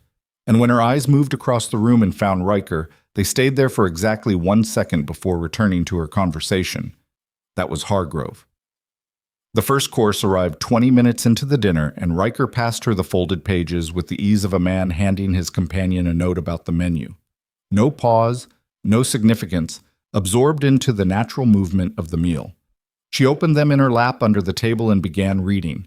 The ledger was in a hybrid code she'd partly decoded already from the Harrow freight documents, a combination of legal billing shorthand and numerical substitution that Adrian's operation used consistently across documents, the kind of system that's efficient rather than sophisticated, built for speed rather than deep cryptography. She worked through the first 3 pages in 11 minutes, writing annotations in the margin in a handwriting small enough to be illegible from more than 4 inches away. She was on the 4th page when she felt the room change. It wasn't sound. It wasn't anything she could have pointed to. It was atmospheric, the specific, subtle shift in the collective attention of a group of people when something has entered the room that they can't identify, but that some part of them is responding to. She looked up. A man had come in through the service entrance at the far end of the room. He was well-dressed, mid-40s, someone who would have looked entirely appropriate at this event in any other context. He moved along the perimeter of the room toward the east wall, toward table 7. She looked at Ryker. He had seen it already. Under the table, without any movement visible above the cloth, his hand closed briefly around her wrist. Not hard, just contact, a half-second of pressure that communicated a single word. Wait. She waited. The man reached table 7. He leaned down and said something to the woman on Hargrove's left. Hargrove didn't react. She was watching her wine glass. Then the man straightened. His eyes moved across the room. They found Selena. And she realized, 3 seconds too late, that she knew his face. Not from Adrian's world, not from the firm, from the documents, from a photograph embedded in one of the encrypted files on the drive. A man named Gregor Voss, listed as logistics coordinator for the Balkan Syndicate's North American operations. Listed as armed and considered dangerous. Listed as the operational link between the Balkan network and Meridian Relocation's transportation contractors. Listed in the most recent document as currently believed to be in this city. Voss looked at her for 1 second. Then he reached inside his jacket. Everything happened in the way these things do when you're in the middle of them. Not fast, not slow, but with a horrible and total clarity in which each fraction of a second contains complete information. Ryker was already moving. He came out of his chair with zero preamble, no wind-up, no wasted motion. He moved the way water moves around an obstacle, finding the fastest path, and his hand closed on Voss's arm before the arm had completed its movement. The table went sideways. Glass broke. A woman screamed at a table near the window. Selena grabbed the ledger pages from her lap, folded them into her hand, and stood. Across the room, Ryker's 2 men were moving. The room was in the specific phase of crowd panic that precedes full chaos. People half standing, chairs scraping, the sound of more glass, a man's voice shouting something that got swallowed by the noise. The candles on the overturned table caught the tablecloth, and someone had the presence of mind to throw water from a pitcher, and the flame went out in a cloud of steam and smoke. In the smoke and the movement and the noise, Selena moved. Not toward the exit, toward table 7. Hargrove was standing. She had pushed her chair back and her hand was inside her jacket, and she was scanning the room with the alert, contained readiness of a woman who had been in bad rooms before and knew how to be useful in them. Selena reached her in 7 seconds. Hargrove, she said. The woman looked at her. Selena Vale, Selena said. I have the ledger translation. She pressed the folded pages into the woman's hand. Third active route is the Port Halcott terminal, eastbound. Container manifest number 7714-RV. It moves in 36 hours. Hargrove looked at the pages, looked at Selena. How complete is this? Complete enough, Selena said. The financial source documentation is on a drive that Damian Ryker will get to you through the established channel, tonight, if possible. And Ryker? Is currently occupied, Selena said. Behind her, the sound of the room had changed again. Not louder, more focused. The specific sound of a fight contained in a small space. She turned. Ryker had Voss against the east wall. He had him by the collar with one hand, and Voss's right arm was extended and controlled, and there was no weapon in it anymore. It was on the floor, kicked under a toppled chair. But Voss was not alone. A second man had come through the service entrance, and Ryker's near operative was between them, and the far end of the room was becoming a secondary situation. Then Selena saw the third man. He had come through the main entrance. He hadn't moved toward Ryker. He was standing near the middle of the room, guests partying around him in their panic, and he was looking at something on his phone. No. He was speaking into his phone, calling something in. Selena looked at the main entrance. Through the glass of the inner lobby doors, she could see the street. And on the street, pulling up to the curb with none of the urgency of actual emergency services and all of the coordination of something organized in advance, were 3 black vehicles. "We need to leave," she said into the earpiece. "Right now. The entrance is compromised. There are vehicles outside." "East corridor," Vera's voice came back immediately. "Through the kitchen. Driver is repositioning." "Ryker, tell him east corridor." Selena crossed the room in 15 seconds. She reached Ryker at the wall. He had Voss controlled, but the second situation at the far end of the room was developing, and one of his men was down. Not badly, she thought, but down. "East corridor," she said. "Now. The entrance is staged." He looked at her. "Hargrove? Done. She has the pages. We need to move." He looked at her for one more second with that particular expression she was starting to recognize, the recalculation, the rapid assessment, and then he made a decision. He let Voss go. Not released him. Let him go in a way that communicated a very specific message about what would happen if Voss made a particular choice in the next 10 seconds. Voss made the right choice and stayed against the wall. They went through the kitchen. The kitchen staff had partially evacuated and partially frozen in place, and the corridor through the back was hot and smelled of food and industrial cleaning products and the specific sharp smell of people under stress. Ryker's remaining operative fell in behind them. They came out through a loading dock into a service alley, and the gray sedan was already there, engine running, the young driver with the careful eyes looking at them in the rear mirror with an expression of profound professional calm.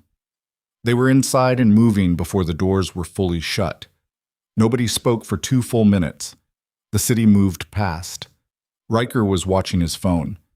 Selena was watching her hands, which were shaking with the post-adrenaline tremor that she'd been suppressing for the last 15 minutes and could no longer suppress.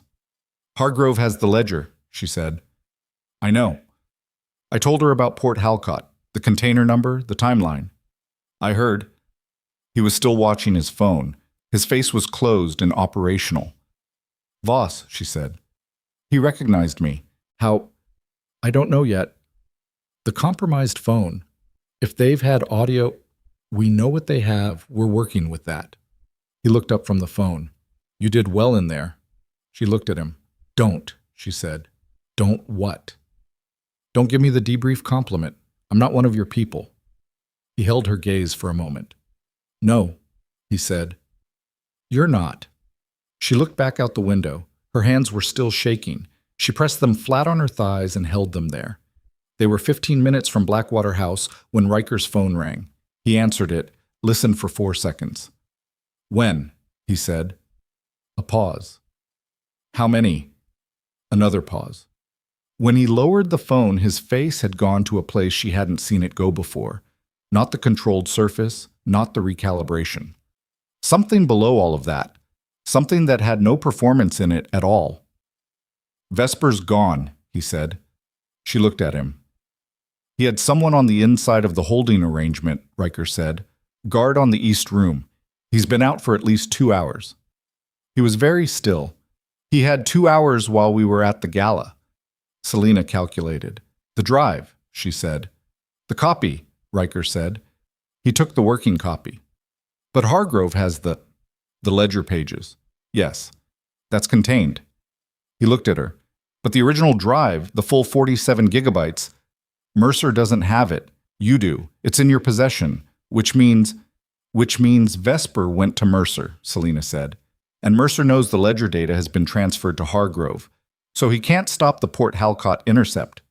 She was thinking out loud again, building it as fast as she could. "But if he gets the original drive, he has evidence of the compromised federal agents, the ones being blackmailed. He can use that to shut down the investigation before it reaches them." "And to burn Hargrove," Ryker said. "If her name is anywhere in those files—" "It is," Selena said. She remembered the document. Page 31, 4th column. an encrypted reference she had decoded and noted and moved past. Not as a target, as an investigative liability. They have something on her. I don't know what... Her brother, Ryker said quietly. It's always the family. The car was silent. Selena looked at the USB drive that she had moved that morning from her bra to the inside pocket of the green dress. She could feel it there, small and hard, pressing against her ribs. 47 gigabytes. Everything. He's going to come for it, she said. Yes, tonight. The window is narrow. He knows Hargrove has the ledger pages. Once she moves on Port Halcott, the investigation accelerates and the drive becomes less useful to him.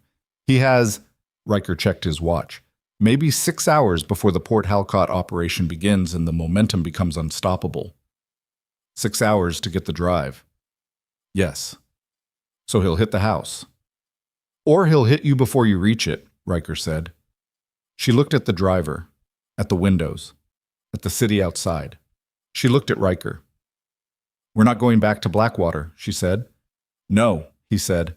We're not. The car changed direction. They drove for 20 minutes in silence before Ryker spoke to the driver and the car stopped in front of a building she didn't recognize. Older, smaller, in a neighborhood that occupied the margin between industrial and residential. A second vehicle was waiting. 2 people she didn't know transferred equipment bags from one trunk to the other. Nobody introduced themselves. They went inside. The safe house was 3 rooms, clean, nothing on the walls, the kind of functional emptiness that meant it was used rarely and deliberately. Vera was already there, sitting at a folding table with a laptop, her face illuminated from below in the flat light of the screen. She looked at Selena when she came through the door. Marsh, Selena said immediately. Working on it, Vera said. We have a location. It's being assessed. She needs to be out before... I know what she needs. Vera stood up. There's something else. She looked at Ryker. Vesper made contact 40 minutes ago, not with Mercer. She paused. With us? The room went very still. He wants to talk, Vera said. Ryker said nothing. He's asking for 30 minutes. No weapons, no team. He says he has something. She looked at her screen. He says he has Marsh. Selena's blood went cold. He has Caitlin. He's claiming he pulled her from Mercer's people when he left the East Room. He says he has her and he'll trade her. Vera looked at Ryker with an expression of absolute professional flatness that was covering something complicated. In exchange for immunity and passage out. He's lying, Selena said. Maybe, Vera said. He's trying to get Ryker isolated. That's what this is. Mercer needs Ryker out of the picture for the next 6 hours, and Vesper knows every button. I know what it is, Ryker said. His voice was quiet, completely quiet, in the way it had been on the phone in the car 3 nights ago before she knew who he was. That calibrated absence of volume that meant the temperature inside was very high. You're not going, Selena said. He looked at her. You cannot go, she said. He's not Mercer's anything, Ryker said. Vesper doesn't work for anyone. He never has. That's always been the problem. He looked at Vera. Location. Damian? Location, he said again. Vera gave it to him. He turned for the door. Selena stepped in front of him. It was a stupid thing to do. She knew it before she did it, and she did it anyway, because some part of her that was not interested in being strategic had made a decision. She stood in the doorway with her hand on the frame and looked at him. You go alone and Mercer gets the drive, she said. You go alone and Port Halcott becomes the least of our problems. You go alone and everything we did tonight, she caught herself on the we, registered it, kept going, becomes useless. If you walk out this door without a plan, you're not being loyal to him. You're being used by him, and you're smarter than that. His face was 6 inches from hers. She could see very clearly what was happening behind his eyes, the calculation and the grief and the 15 years of history and the specific corrosive pain of understanding that someone you built your life alongside had been working against you for months, and the thing underneath all of that, which was not uncertainty, but something that looked like it from the outside. He has someone I care about, he said. Very quiet. Caitlin, or Vesper, she said. His jaw shifted. Either, he said. Both. She looked at him. Then we go together, she said. He looked at her for a long moment. You're not trained for... I know, she said. I also know that you need someone in that room who can read it the way I read rooms, who can tell you in real time what's true and what isn't, who knows the documentation well enough to... You're afraid, he said. Of course I'm afraid, she said. I've been afraid since the parking garage. It hasn't stopped me yet. Something crossed his face. Fast. Gone. He looked at Vera. Organize backup, he said. 2 teams, 2 positions. They don't move unless I signal. And if you don't signal, Vera said. Then they move anyway, he said. But they wait for the signal first. He looked at Selena. Stay close, he said. Whatever happens in that room, you stay close to me. She nodded. And the drive, he said. She reached into the inside pocket of the green dress and took out the USB, held it in her palm between them. If something goes wrong, he said, if there's any moment where... I run, she said. I know. No, he said. He looked at the drive. You get it to Hargrove, whatever it takes. The drive matters more than... Don't finish that sentence, she said. He looked at her. The drive sat in her palm between them, small and cold, and carrying the weight of 47 gigabytes and the names of hundreds of women and the evidence that would either dismantle a network or get... The address Vesper had sent was a decommissioned freight terminal on the south edge of the Harbor District, the kind of place the city had been meaning to demolish for a decade and kept not getting around to. 3 stories of corrugated steel and poured concrete with a loading dock facing the water and a grid of interior corridors that had been designed for forklifts and container movement and were therefore perfectly sized for making people disappear. Ryker's driver killed the headlights 2 blocks out. They went the last distance on foot, Selena and Ryker and 2 of his people whose names she still didn't know. A woman with close-cropped hair who moved like she was made of cable, and a man built wide through the chest who had said exactly 4 words since the safe house. The night had turned cold. A wind was coming off the harbor carrying rain that hadn't committed to falling yet, just hung in the air as a presence, wetting everything it touched without weight or sound. The terminal's exterior was dark except for a single light source on the 2nd level, a work lamp, the kind that ran on a portable generator, its glow visible through a gap in the corrugated siding where the metal had pulled away from the frame. Someone was inside and making no effort to hide it. Ryker stopped at the edge of the loading dock approach. He didn't look at her. He was scanning the roofline, the dock, the dark spaces between the external supports. One entry point visible, the cable-built woman said quietly. Loading dock left side, the bay door's been forced. Could be 2, 3 other access points in the back. Assume 3, Ryker said. You want us on the exterior.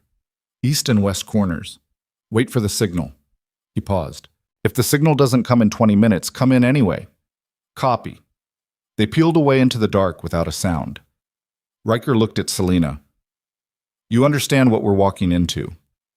A room Vesper controls with access points he knows and we don't, in which he may or may not have Caitlin Marsh and may or may not have Mercer's people staged and waiting. She looked at the gap in the siding where the light leaked out. Yes, I understand. Your job is to read the room. Tell me what you see that I might miss. And if I see something you're not going to like, tell me anyway. She nodded. They went in through the forced bay door. The interior of the terminal was cavernous and cold, the smell of rust and old hydraulic fluid and standing water that had been sitting for a long time. Their footsteps were unavoidable on the concrete. The trick was to move at a pace that sounded deliberate rather than cautious, which communicated a different set of information to anyone listening. Ryker moved that way naturally. Selena matched his pace and focused on her breathing, keeping it even, letting her eyes adjust to the shifting dark and ambient light. The work lamp was on the 2nd level. A metal staircase on the north wall, the kind with open grating, led up. Selena could see the bottom of it from where they stood, 20 feet away, the light from above falling in strips through the grating. Vesper was at the top of the stairs. He appeared there without announcement, stepping into the light at the staircase landing with his hands visible at his sides, and he looked down at them with an expression that was And this was the thing that Selena registered before anything else. Not the face of a man who had been caught, or a man who was performing surrender. It was the face of a man who had been waiting to have a specific conversation and was relieved in some exhausted way to be having it. That told her something important. She filed it. "You brought her," Vesper said, looking at Ryker. His voice carried easily in the metal space. "Where's Marsh?" Ryker said. "She's here. She's fine." He glanced toward the interior of the second level. "Come up." "You come down." Vesper looked at him for a moment. "I'm not armed," he said. "I know," Ryker said. "Come down anyway." Vesper came down the stairs slowly. He was dressed in the same clothes he'd been wearing at Blackwater. Jacket, open collar. But something had changed in the overall presentation. The jacket was creased now. His hair was different. He looked like a man who had been through something in the hours since the East Room, and the something had used him. He reached the bottom of the stairs and stopped 6 feet from Ryker. They looked at each other. Selena watched both of their faces. "You pulled Marsh yourself," she said. "You took her from Mercer's people when you left." Vesper glanced at her, then back at Ryker. "She was already talking," Vesper said. "Another 3 hours and Mercer would have had names, sources, every contact she'd developed inside the federal task force for the last 3 years. He paused. "I pulled her because it was useful to have leverage, and then He stopped. Something moved across his face. "She told me what she'd been working on, the full scope of it, the survivor testimonies, the routing documentation." He was quiet for a moment. "I didn't know the full scope." "Of what you were enabling," Selena said. "Of what I was—" He stopped again. "I knew about the Balkan connection. I knew Mercer was dirty. I thought I was leveraging one dirty operation against another to get resources back into territory that—" His jaw tightened. "I didn't know about the girls." The word landed in the cold air of the terminal and sat there. Ryker hadn't moved. "You didn't know," he said. His voice had the flatness of something that has been compressed past its natural state. "I knew Mercer was running money," Vesper said. "I knew the Balkan Syndicate had trafficking operations elsewhere. I didn't know Meridian relocation was— I didn't know what the shipments were." He looked at Ryker directly. "I would not have—" "You don't get to finish that sentence," Ryker said. Vesper closed his mouth. "You built a channel," Ryker said. "You ran it for 8 months. You swapped the phone. You fed them our operational calendar." Each sentence came out separated and deliberate, like objects being placed on a table. "You got people I trust into rooms where they were exposed, and you did it because you decided you knew better than 15 years of—" "I did it because Victor is dead," Vesper said. The name hit Ryker in a way that was visible. A micro-tension across the jaw, a fractional change in the set of his shoulders, gone in a second. "But there." "Victor is dead," Vesper said again, quieter. "He's been dead for 4 years, and every year since then your rules have cost us ground and resources and people, and I watched it and I thought—" His voice frayed slightly at the edge. "I thought if I could get enough leverage on the Balkan operation, enough that we could dismantle them from the outside rather than fighting them directly." "You thought," Ryker said. "I made a mistake." 8 months of decisions," Ryker said. "That's not a mistake. That's a choice." Vesper looked at him. The two men stood 6 feet apart in the cold terminal, and the quality of the silence between them had the specific density of things that have been building for a long time, the weight of history that has tipped. "I know," Vesper said. Selena had been reading the room during this exchange in the way she read every room, not watching the performance on the surface, but watching the mechanisms underneath. She watched Ryker's stillness and Vesper's exhaustion, and the specific cadence of Vesper's delivery, which was not the cadence of a man lying. She thought about what Vera had said. He doesn't recalibrate well when something goes wrong with someone he's responsible for. She thought about the work lamp upstairs, and the sounds she was not hearing from the second level, which was the absence of the sound of someone restrained. "Marsh isn't tied up," she said. Both men looked at her. "She's upstairs and she's not restrained, which means—" Selena looked at Vesper. "You haven't been holding her as leverage. You've been figuring out what to do with her." Vesper was quiet for a moment. She's been helping me understand the documentation, he said. The files I took from the house. She's been translating the ones you hadn't gotten to yet. So you have the full scope now, Selena said. Yes. And you came here and you sent the message because you want Ryker to... I want to give it back, Vesper said. He reached into his jacket slowly, and something in Riker's posture shifted fractionally, but Vesper's hand came out with a hard drive. Not the USB she'd been carrying, but the working copy he'd taken from Blackwater. He held it out. All of it. Everything I took. Ryker didn't move to take it. Why? He said. Because Mercer knows I'm here, Vesper said. I broke contact with him 6 hours ago, and he knows I'm not coming back to his side. He has people coming to this terminal. I give you a window of... He checked his watch. Maybe 40 minutes before his people arrive in numbers that make this a different conversation. So this is practical, Ryker said. It's both, Vesper said. Let it be both. Ryker looked at him for a long moment. Then he took the drive. He handed it to Selena without looking at her. She felt the weight of it, slightly heavier than the USB, solid, the physical presence of everything she'd spent 2 days translating. Marsh, Ryker said. Top of the stairs, second door, Vesper said. She's... He paused. She's angry. Fair warning. Selena went up the stairs. Caitlin Marsh was sitting on a metal chair in a room that had been a foreman's office at some point, with a window overlooking the terminal floor and a folding table covered in printed pages.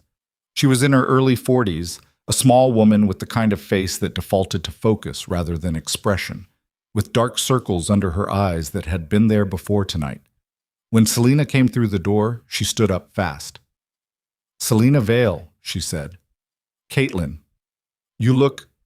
She took in the green dress, the makeup, all of it. You look like you've had a complicated week. We need to leave, Selena said. Yes, Caitlin said. She was already picking up the pages from the table, sorting them with practiced speed. I've been annotating these for the last 2 hours. There are 3 names in here. She held up a page. 3 federal employees being blackmailed. Documented. I need these. Take them. There's also... She paused, pulling one page from the stack. There's also something you should see. Before we go. She held it out. Selena took it. It was a personnel file. Internal, formatted in the style she recognized from Meridian Relocation's HR documentation. A photograph at the top right corner, standard employee photo, office background, slightly too bright flash. And a name. Selena Vale. Court interpreter. Hired date 18 months ago. Under specializations, Romanian, Spanish, Tagalog. Under notes, in a separate field, asset, recruited per AVM directive. Language utility, primary. Cover utility, secondary. Status, active. She stared at the page. Asset. Recruited per AVM directive. Adrian Vincent Mercer. 18 months ago. 4 months before she had met Adrian at the fundraiser, where he had walked up to her as if by accident and asked if she was enjoying the event, and she had said she was there for the open bar primarily, and he had laughed. She had thought she'd made him laugh. She looked at the photograph. Her own face looked back at her. He found you, Caitlin said quietly. He identified you as a target 6 months before you met. Your language skills, your legal background, your immigration court connections. He built the meeting, the relationship, all of it. She paused. You were recruited, not seduced, not by accident. Selena held the page. She thought about 8 months of a relationship, the apartment Adrian had helped her find, 3 blocks from his office, the clients he had mentioned casually who needed translation work, the depositions at Mercer Holt that had become her primary income, the access credentials she had been given, generously, warmly, to systems that were several tiers above what a contract interpreter needed. She had thought he trusted her. She had been installed. She put the page down on the table, picked it back up, folded it, and put it in the inside pocket of the dress next to the USB drive. Okay, she said. Caitlin looked at her. That's it? Caitlin said. That's it, Selena said. Let's go. They were on the stairs when the first sound came from outside. Not gunfire. The sound before gunfire. The sound of vehicles, multiple, moving at speed over the harbor approach road, and underneath that the specific acoustic signature of a large number of people getting out of vehicles quickly. Coordinated. Practiced. Selena grabbed the staircase railing. Below, on the terminal floor, Ryker was already looking toward the bay door. Vesper was already moving. "East dock," Vesper said. There's a boat access." The bay door came in. Not carefully, not with the measured force of professionals who want to control entry. It came in with the force of people who have decided that speed matters more than precision, the corrugated metal shrieking on its tracks and folding inward, and through it came light, multiple flashlight beams, and then bodies. 6 men through the bay door, 4 seconds. Moving fast. Ryker moved faster. He put himself between the entry point and the staircase, and his right hand came up, and Selena, on the stairs, had the specific experience of seeing a man she had been looking at from close range for 2 days suddenly become something different. Not a different person, but the same person operating at a register that had been below visible until this moment. The first man through the door went down before he'd taken 3 steps. Gunfire in an enclosed metal space is a different animal than gunfire anywhere else. The sound is physical. It hits the ears and the chest simultaneously, and it echoes in all directions so that for the first moment it is impossible to locate. Selena flattened herself against the staircase railing and pulled Caitlin down beside her. "Stay low," she said into Caitlin's ear. "Stay on the stairs until—" Vesper was on the terminal floor. She hadn't seen him draw a weapon at the foot of the stairs, but he had one now, moving to the right of the entry point and laying suppression fire toward the far left of the bay door, where 2 of the entry team had taken positions behind a structural pillar. 3 of the 6 entry team were down in the first 90 seconds. The other 3 had gone to ground behind equipment and pillars in the deep interior of the terminal, and the firefight settled into the specific stalemate of a contained space where everyone had cover and nobody had sight lines. Then the east wall came in. Not the whole wall. A section of it, at the ground level, where the corrugated siding had been weakened by rust and water damage, and the vehicle that hit it from outside didn't stop. It pushed through into the terminal floor in an eruption of twisted metal and concrete dust, and the lights on the vehicle's roof strobed in the debris cloud. 4 more men, different posture than the entry team. These ones weren't tactical. They were wearing civilian clothes, and they moved with the specific, unhurried violence of men who are accustomed to being the last people to arrive at a situation. And behind them, through the hole in the east wall, stepping through the settling dust with the careful, measured pace of a man attending something he had organized, came Adrian Mercer. Selena saw him from the staircase. He looked exactly like himself. Dark suit. The even, handsome face she had woken up next to for 8 months. The face she had thought she understood. He was carrying nothing. He didn't need to carry anything. He had 6 people in the room with him, and whatever count of additional people outside, and the entire confidence of a man who has calculated the room and found the math favorable. He looked around the terminal. He found Ryker behind cover near the north wall. He looked at the staircase. He found Selena. And he smiled. Not a good smile. The particular smile of a man who has just confirmed a calculation. The same smile she had seen in his office doorway 2 nights ago, with the light of her laptop screen on his face. "Selena," he said. His voice carried the same even warmth it always had, the same tone he used when he was introducing her to colleagues, the same tone he used at dinner when he'd ask about her day. "You look remarkable. I mean that."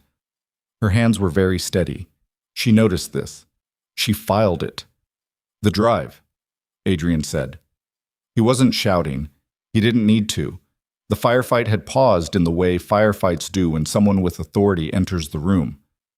"Both of them, the USB and the hard copy. You can put them on the stairs and walk down, or I can—" He glanced around the room with an expression of mild consideration.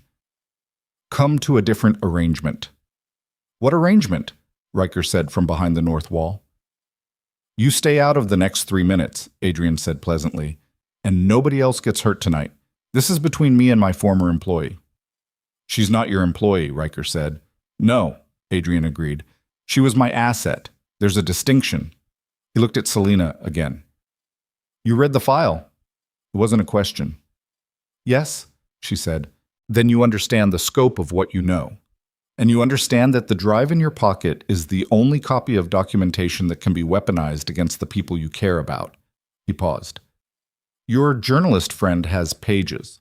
That's manageable. The federal contact has the ledger translation. That's also manageable. But the original source documentation, he held out his hand, that is not manageable. That is existential. He kept his hand out. Bring it down, Selena. She looked at his hand. She thought about what Caitlin had told her. Recruited per AVM directive. 6 months before the fundraiser. Before the laugh she thought she'd caused. Before all of it. She looked at his face. No, she said. Adrian lowered his hand. His expression didn't change. That was the thing. It never changed in the significant moments. She understood now that this was not emotional control. It was the absence of the emotion you'd need to control in the first place. Ryker, Adrian said, turning. Your second-in-command spent 8 months building a channel that kept my operation running through your territory. That channel is now closed, yes. Vesper made his choice. He glanced toward where Vesper had been. Selena couldn't see him now, somewhere in the shadows of the far wall. But that channel existed because your organization has vulnerabilities you're not willing to see. People who are tired of your rules. He paused. Help me walk out of here with those drives, and I will give you documentation of every Balkan operative currently active in your territory. Names, locations, operational roles. You can dismantle their network in this city in 6 weeks. Ryker was quiet. That's a real offer, Adrian said. I'm not a sentimentalist. The Balkan network stops being useful to me after tonight anyway. The Port Halcott route is burned. Hargrove will move on it by morning. What I need is the source documentation so the buried federal agents stay buried and the investigation into Meridian stays manageable. He spread his hands. Clean transaction. Everyone walks. Everyone walks, Ryker said. Yes. Except the women in the Meridian system. A short pause. The operational costs of don't, Ryker said. Don't put language on it. Another pause. You can't save all of them, Adrian said. That's not cynicism. That's arithmetic. What I'm offering you saves the people in this room and gets you what you actually want, which is the Balkan network dismantled. Take the trade. Selena watched Ryker's position at the north wall. She couldn't see his face. She could see the angle of his shoulders, the set of his head, and she could read in those things the weight of the calculation he was running. She thought about what Vera had said. His rules have held this organization together for 15 years. She thought about the document in her pocket. Asset, recruited per AVM directive. She thought about Caitlin's face when she handed her that page, and about Caitlin's voice on the recorded testimony documents she hadn't translated yet, the ones from the women who had come through Meridian relocation believing something different about where they were going. She reached into her pocket. She took out the USB drive. She held it up so Adrian could see it. He looked at it. Something in his face settled. The satisfaction of confirmed arithmetic. She took out a lighter. She didn't smoke. She had never smoked. The lighter had been in the pocket of the green dress when Dasha handed it to her. A prop, Dasha had said. Something to hold at events when your hands need to be doing something. She had put it in her pocket and forgotten about it until this moment. She held the lighter under the USB drive. Selena, Adrian's voice changed. For the first time tonight, it changed. Something underneath the even warmth cracked open.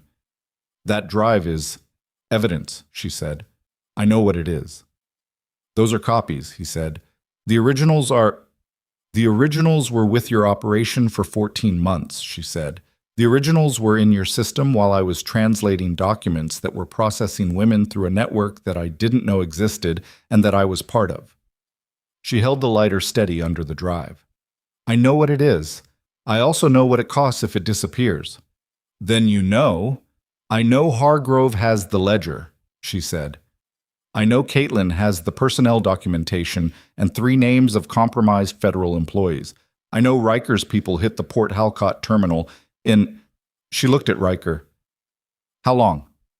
22 minutes, Ryker said from the north wall. 22 minutes, she said to Adrian. The drive matters, but it's not the only thing that matters. And you walked into this terminal thinking it was. Adrian looked at her. The smile was completely gone. "Put the lighter down," he said. "Make me a different offer," she said. "There is no, Caitlin Marsh walks out of here unimpeded, and every warrant connected to my name gets withdrawn. Publicly. Not quietly managed. Publicly retracted, with a statement from the firm." She held the lighter steady. "And you give Ryker the Balkan operative list. Not as a trade. As the cost of this conversation not ending with me lighting this drive and every piece of documentation I've memorized going directly to the federal task force." "You can't memorize 47. I've been translating it for 2 days," she said. "Try me." The terminal was very quiet. Adrian Mercer looked at her across the space between them with an expression she had never seen on his face in 8 months. It was not anger. It was not calculation. It was the specific, stripped expression of a man confronting a variable he did not account for. He had built her into his machine for her language skills. He had not accounted for the rest of her. "Shoot her," he said. The word came out flat and final, and without any of the preceding warmth, and in the half-second before anything else happened, Selena had the strange, clarifying experience of hearing it and not being afraid. Not because she wasn't in danger, but because fear requires a part of the brain that was currently fully occupied with something else. She threw herself sideways off the staircase. She dropped 6 feet onto a stack of wooden pallets below, the impact jarring through her knees and spine and one shoulder, the drive and the lighter both still in her hands by pure grip reflex, and she rolled and came up behind the pallets as the shot that had been meant for her hit the staircase railing with a sound like a bell being broken. Above her, Caitlin Marsh had flattened herself against the staircase landing. Across the room, Ryker came out from behind the north wall. He came out firing. His 2 exterior operatives came in through the compromised east wall section simultaneously, and the terminal went loud again. The overlapping sound of multiple weapons in an enclosed space, the shouts, the specific chaotic acoustic of a room where everyone's position is changing at once. Selena pressed herself into the angle between the pallet stack and the terminal wall and made herself small and focused on breathing and keeping the drive in her hand. Mercer's 4 civilian-dressed men were professionals, but they were caught in converging fire from 3 directions, and their advantage collapsed in under a minute. 2 went down, 1 threw his weapon. The 4th held position behind the vehicle until Ryker's female operative got behind him from the east entrance. Selena looked through the gap in the pallets. Mercer was moving toward the bay door. He was moving fast, using the last of his standing people as cover, and he was almost at the door when a shape detached itself from the shadows near the north wall and moved to intercept him. Vesper. He had been in the shadows the entire time. She hadn't seen him move, hadn't tracked him through the firefight because she'd been occupied with staying alive, and he had been repositioning through the chaos to a point that he had clearly identified in advance. He reached Mercer at the bay door. Mercer turned. What happened in the next 4 seconds happened with the terrible economy of people who have nothing left to perform for anyone. Vesper caught Mercer's weapon hand. Mercer drove an elbow back. Vesper took it across the cheekbone and kept moving. They went through the bay door together into the loading dock. Selena came out from behind the pallets.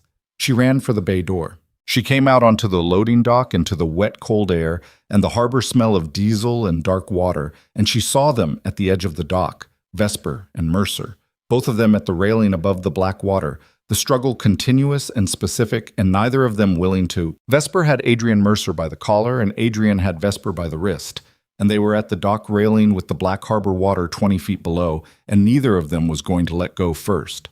Selena came through the bay door and stopped. The loading dock was wet and cold, and the harbor wind cut through the green dress like it wasn't there. 2 of Ryker's exterior operatives were at the far end of the dock, weapons up, but they had no shot. The 2 men at the railing were too close, the angle wrong, and the railing itself was old steel that had been compromised by years of salt air and was moving slightly with the weight pressing against it. Vesper's face was bleeding from the elbow strike. He had Adrian's jacket in both fists now, and Adrian was pulling backward over the railing with the specific desperate leverage of a man who understands that going over is better than what happens if he stays. "Vesper," Ryker said. He had come through the bay door behind Selena. His voice was level. It was always level. She was starting to understand that this was not composure. It was the result of a very long time spent learning what composure costs and deciding to pay it anyway. Vesper didn't look at him. "Let him go," Ryker said. "He walks away," Vesper said. His voice was rough, compressed. "He walks away, and 3 months from now he's rebuilt enough to—" "Let him go, Nikolai." The name. Not the surname, not the clipped professional address. The name from before everything, from the years that predated all of this. Vesper looked at Ryker. In that look was everything. The 15 years, the dead brother whose name could not be said without causing damage. The 8 months of a channel that had been built in grief and justified in strategy and had arrived here, at this wet dock, at this railing, at this moment of reckoning that was going to cost someone something they couldn't get back. Adrian Mercer chose that second. He drove his knee up into Vesper's midsection and used the forward momentum of Vesper's doubled-over body to shove him sideways, hard, into the railing. The railing gave. Not completely. It bent at the left bracket and held at the right, which meant Vesper went halfway over and caught himself on the remaining upright with both hands, hanging at the hip over dark water, his legs scrambling for purchase on the wet dock surface. Adrian ran. He ran for the east end of the dock, where the approach road met the harbor wall, and where, Selena saw with a cold understanding, a single vehicle was parked with its engine running, a car that had been staged there separate from the convoy, because Adrian Mercer did not go anywhere without an exit he hadn't told anyone about. She ran. Not toward Vesper. Ryker was already there, pulling him back from the railing with both hands, the operatives moving to assist. She ran after Adrian because she was closer, and because the drive was in her hand, and because something in her had made a decision that bypassed the part of her brain that calculated odds. Adrian reached the car before her. He had the door open when she hit him. She hit him with her shoulder, the way she'd hit the concrete pillar 2 nights ago in the parking garage, all of her weight and momentum directed at the point of impact. And he went sideways into the car door instead of into the car, and the door swung out and caught him across the shin, and he went down on one knee on the wet asphalt. He came back up fast. Faster than she expected. He turned and grabbed her by the arm, and she felt the grip. Professional, practiced. The grip of a man who knew how to control a person's movement. And for 1 second they were face to face in the harbor dark, with the wind off the water and the distant sound of the terminal behind them. His face was a mess. The composure was gone. What was underneath it was not what she expected. Not rage, not cruelty. Just the stripped, urgent, animal need to not be caught, which in the end was the same thing it always was, regardless of the suits and the firm and the 8 months of architecture he had built to keep it invisible. "Give me the drive," he said. "No," she said. He squeezed her arm, hard. "Selena!" His voice was trying to find the warmth again. She could hear him reaching for it, the way she'd heard him reach for the right tone in depositions when a witness wasn't cooperating. "You don't want to be part of what happens next. You're not built for it. You know that." "I know you," she said. "That's different. You knew what I let you see." "I know what you built me for," she said. "I read the file." Something shifted in his face. The last layer of the performance, the last of it, going. "Then you know you were useful," he said. "Nothing personal in that. You're smart. You're good at what you do. You had access I needed. That's not—" She spat blood onto his suit. She'd bitten the inside of her cheek in the fall from the staircase, and her mouth had been filling slowly since, and she had been swallowing it, and now she let it go. It hit the lapel of his jacket and ran. Adrian Mercer looked down at his jacket, looked up at her. She heard Ryker's footsteps on the asphalt. Adrian heard them too. He made the calculation in under a second. The same calculation he always made, the one that had kept him operational for 14 months, while everyone around him failed to see what he was. And he released her arm and took 1 step toward the car. Ryker shot him in the leg. The sound was flat and final in the harbor air. Adrian went down. Not dramatically. He went down the way bodies go down when something structural fails, folding at the damaged point, one hand going out to catch himself on the car door, the other hand pressed to his thigh. He was making a sound that was not quite a scream, too controlled for a scream, too involuntary for anything deliberate. Just sound. The sound of a very controlled man's control breaking. Ryker reached the car. He looked down at Adrian Mercer on the wet asphalt with an expression she could read clearly now. Not satisfaction, not rage. The specific emptied quality of a man who has done something necessary and is in the first moments of understanding what necessary has cost. The Balkan list, Ryker said. Adrian was pressing both hands to his thigh. The blood was dark on the asphalt. I need, he started. You need to be breathing in 5 minutes when the federal response team arrives, Ryker said. That's what you need. The list. A pause. Adrian's jaw was tight with pain and something below pain. Left inside pocket, he said. Ryker reached down and took it. He looked at it briefly. A folded set of pages, small print, organized in the way of documents that had been prepared in advance for exactly this kind of contingency. He handed it to Selena without looking at her, and she took it and held it alongside the drive and the personnel document and everything else the green dress had been carrying tonight.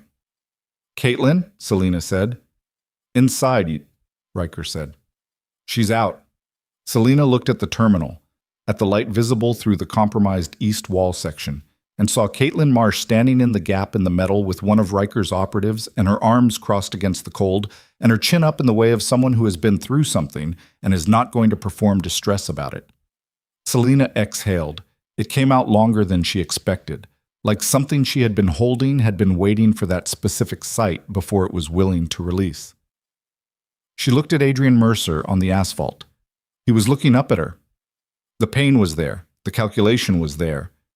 And underneath both of those things, very deep, something that might have been the remnant of shame or might have been nothing at all.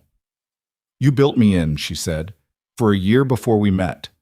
Everything you gave me access to, every credential, every client referral, you installed me. He didn't answer.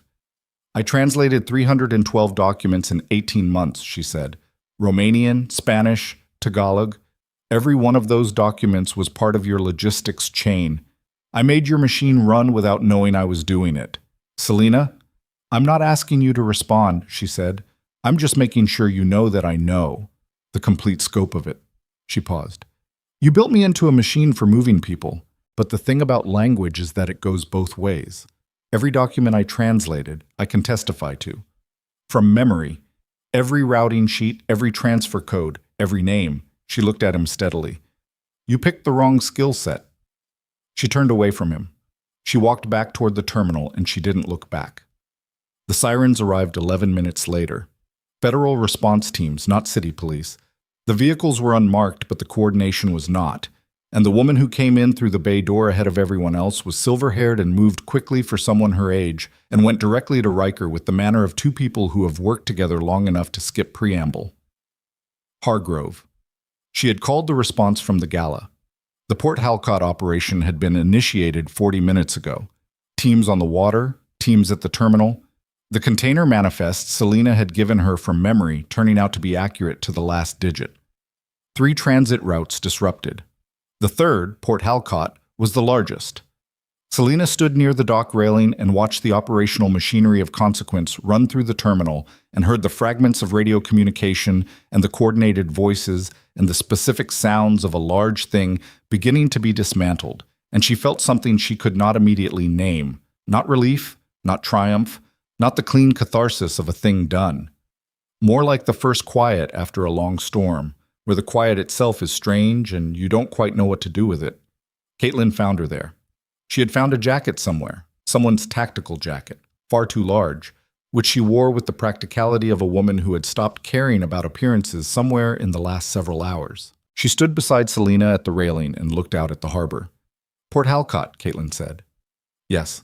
The container. Yes. Caitlin was quiet for a moment. How many? She said. The manifest listed 31, Selena said. Some will be wrong. The manifests are always partially falsified. She paused. Probably fewer. Maybe more. Caitlin put both hands on the railing. I've been working this story for 3 years, she said. I had pieces. I had sources. I had the shape of it, but not the center. She looked at the water. You had the center. I was the center, Selena said, without knowing. Caitlin looked at her. That's not the same thing, she said. Selena thought about Ryker saying the same thing in almost the same words 24 hours ago in the operations room at Blackwater House, and something moved through her that was complicated and not entirely resolved and probably would not be for a long time. "I know," she said. Hargrove appeared at the dock entrance. She looked at Selena with the direct, functional attention of a woman who processes people quickly and files them accurately. "Your veils," she said. "Yes." "Ryker said you have documentation beyond the ledger pages. Drive and hard copy." Selena held them out. "And a personnel document that lists 3 compromised federal employees and a file identifying me as a recruited asset of the Meridian operation. That last one is relevant to the fraud warrants currently active under my name." Hargrove took the drives, looked at her. "The warrants are already being reviewed," she said. "With what we've documented tonight, they won't survive the morning." She paused. "I'll need you for formal testimony, not immediately, when you're ready." "I'll be ready," Selena said. Hargrove looked at her for another moment with the expression of someone running a final assessment. "Ryker said you were the one who translated the ledger," she said. "Yes." "In a room full of people who had every reason to want that information buried." "Yes."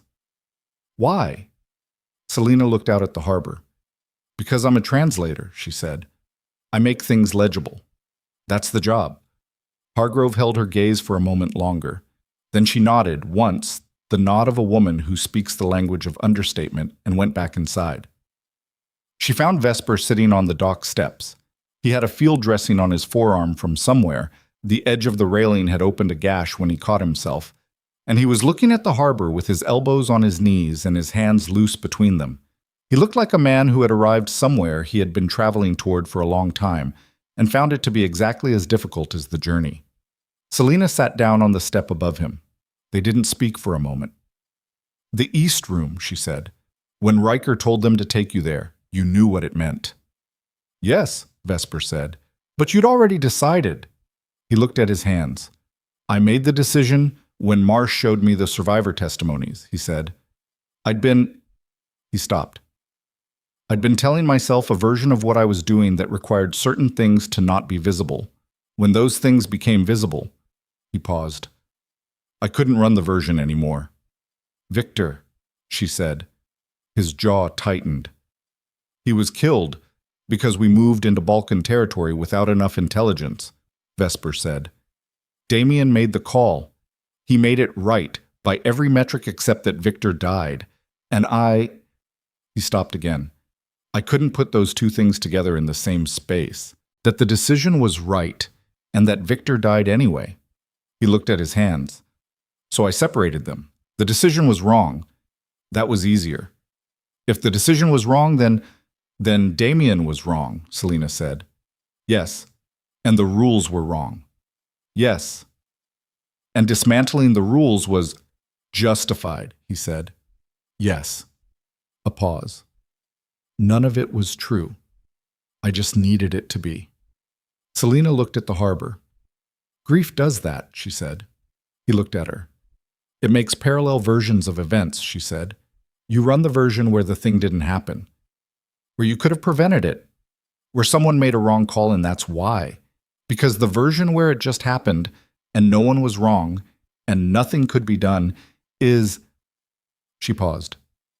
"It's too heavy to carry without a reason." Vesper was quiet for a moment. "I made it heavy for a lot of other people," he said. "Yes," she said. "You did." She didn't soften it. She said it the way it was and let it sit, and Vesper looked at it and didn't argue with it because there was nothing to argue with. "What happens to him?" she said. "What Hargrove does with him." "That's not mine to decide," she said.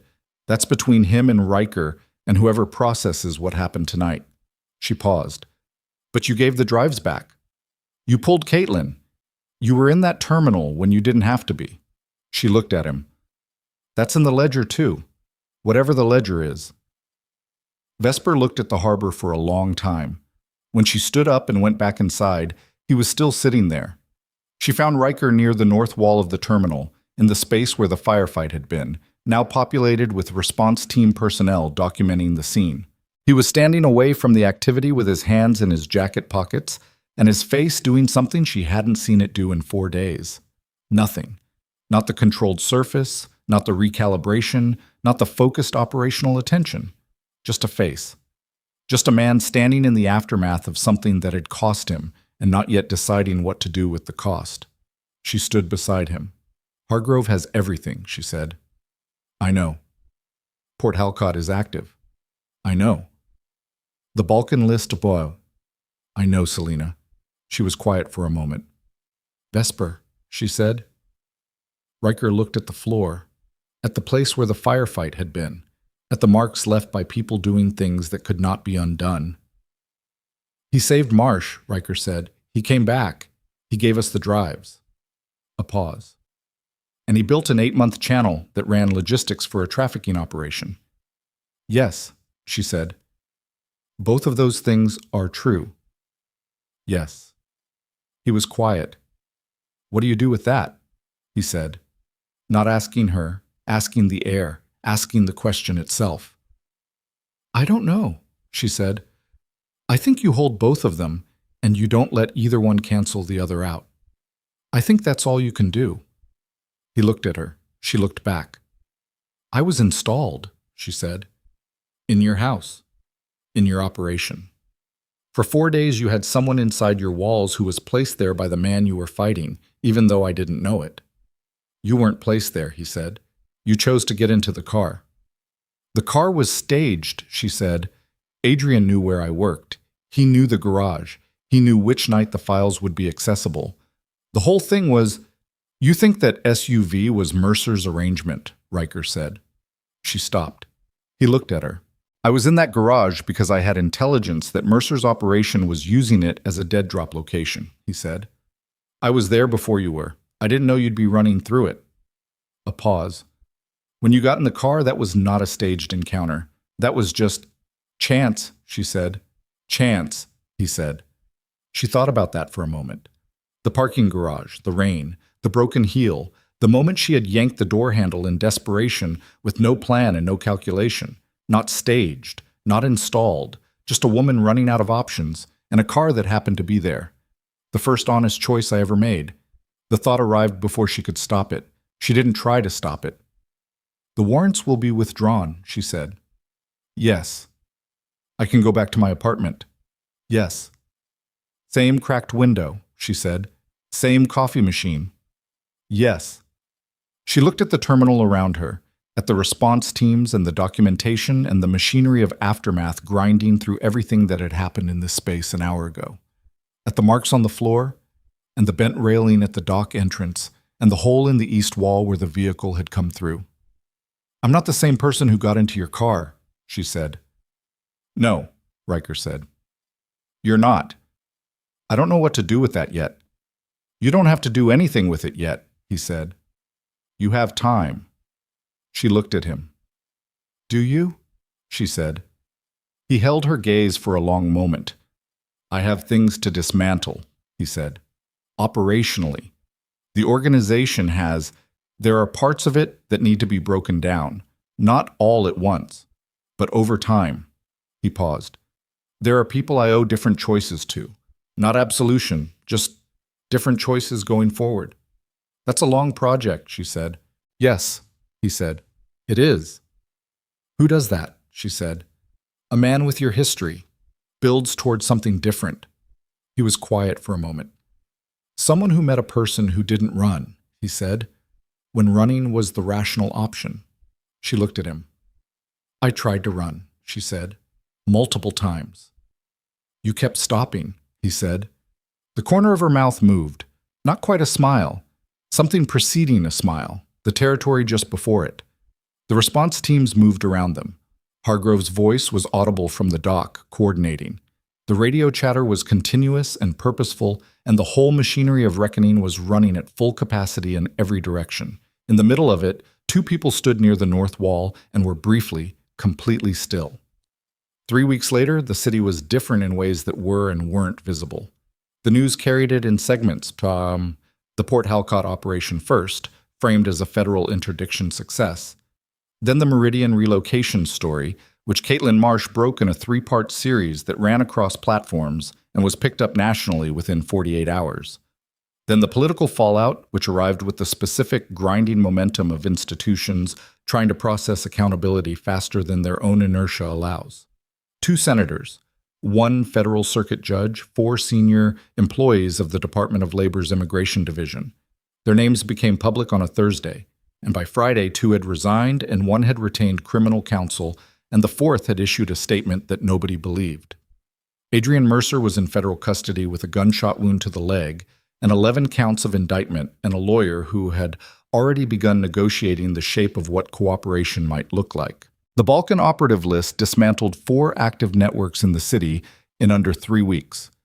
The Port Halkut container had held 23 people, not 31, as the manifest listed. Not fewer, more. 23, which was 23, which was each of them a specific person with a name and a family and a city they had left believing something different about where they were going. Selena testified twice, once in a closed federal session that lasted 7 hours, and once before a grand jury that was processing the indictments. Both times she sat in a room full of lawyers and federal personnel and translated her own experience into the precise, admissible language of legal testimony, and both times when she walked out of the room, she sat in her car for a few minutes before driving, not crying, not falling apart, just sitting, letting the weight of what she'd said find somewhere to rest inside her. Her apartment was the same. The cracked window above the kitchen sink had not repaired itself in her absence. The coffee machine still required a specific sequence of button presses to produce anything drinkable. The silence of the place was the same silence, but it sat differently now. Not the silence of someone who hadn't noticed what was around them, but the silence of someone who was choosing to be still. She went back to work. Not to Mercer Holt, which no longer existed in any meaningful sense. She took contract work from 2 immigration rights organizations that had been connected to Hargrove's task force: translation work, document review, witness preparation for survivors navigating the asylum process. The work was not glamorous, and it did not pay as well as the firm had, and it required her to sit across tables from people who had been through things that she had only understood as data points on routing sheets, and to make those things legible to the systems that were supposed to process them. She was good at it. She had always been good at it.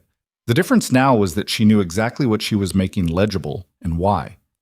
Caitlin Marsh called her on a Tuesday in the 4th week. "There's a follow-up piece," Caitlin said. "The survivor networks, how they're rebuilding. I want to include the work you're doing with the immigration orgs." "I'm not the story," Selena said. "You're not the center," Caitlin said, "but you're part of it. You were in the machine. You got out. You're now working to break down what you were part of. That's—" She paused. "That's worth documenting." Selena thought about it for a moment. "No quotes about the relationship," she said. "Whatever you think you know about that." "I know less than you think I know," Caitlin said. "Good. Keep it that way." Caitlin laughed. It was the first time Selena had heard her laugh, and it was a good sound. Real, unperformed, the laugh of someone who found things genuinely funny rather than strategically amusing. "Deal," she said. He came on an evening in the 5th week. She heard the knock and knew it before she opened the door. Not because she had been expecting it, not because she had been tracking his movements or counting days. She knew it the way you know certain things that your body has registered before your mind has caught up. She opened the door. Damian Ryker stood in the hallway of her building in a dark coat, no tie, no team. No operative positioned at the stairwell, no driver visible through the lobby window. Just himself, which was already a significant thing for a man who had not been just himself in a very long time. He looked uncertain, not lost. Uncertain, which is different. The uncertainty of a man who has thought carefully about what he wants to do and is not certain of his right to want it. She looked at him. "I kept my condition," he said. "I ended it." The condition. One condition. You stay exactly where I tell you until I decide it's done. He had spent 5 weeks doing what he said he would do, dismantling, piece by piece, the parts of the organization that needed to come down, redirecting slowly and without announcement resources toward legitimate operations and the survivor networks and the infrastructure that was trying to absorb the women who had come through the Meridian system and needed somewhere to land.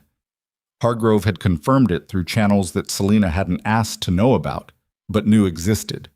He had done the work. She looked at him standing in her doorway in his good coat in the ordinary light of a hallway that smelled faintly of old carpet and the Chinese restaurant one floor down. She looked at the uncertainty on his face, which was the most honest thing she had seen him wear. She stepped back from the door. "Good," she said. "Come inside, because you still owe me a real first date." Something moved through his expression, not the recalibration, not the controlled surface. Something below all of that infrastructure, something that had been there from the beginning and had been waiting for the cost of admission to become payable. He came inside. She closed the door. The apartment was quiet, with the particular quiet of an evening that has no agenda. The coffee machine on the counter, the cracked window above the sink letting in the faint sounds of the street, the spring light going gold through the glass and lying in long strips across the floor. They sat at the kitchen table with coffee that required the specific button sequence to produce, and they talked for a long time about things that had nothing to do with operations or evidence or the machinery of what they had been through.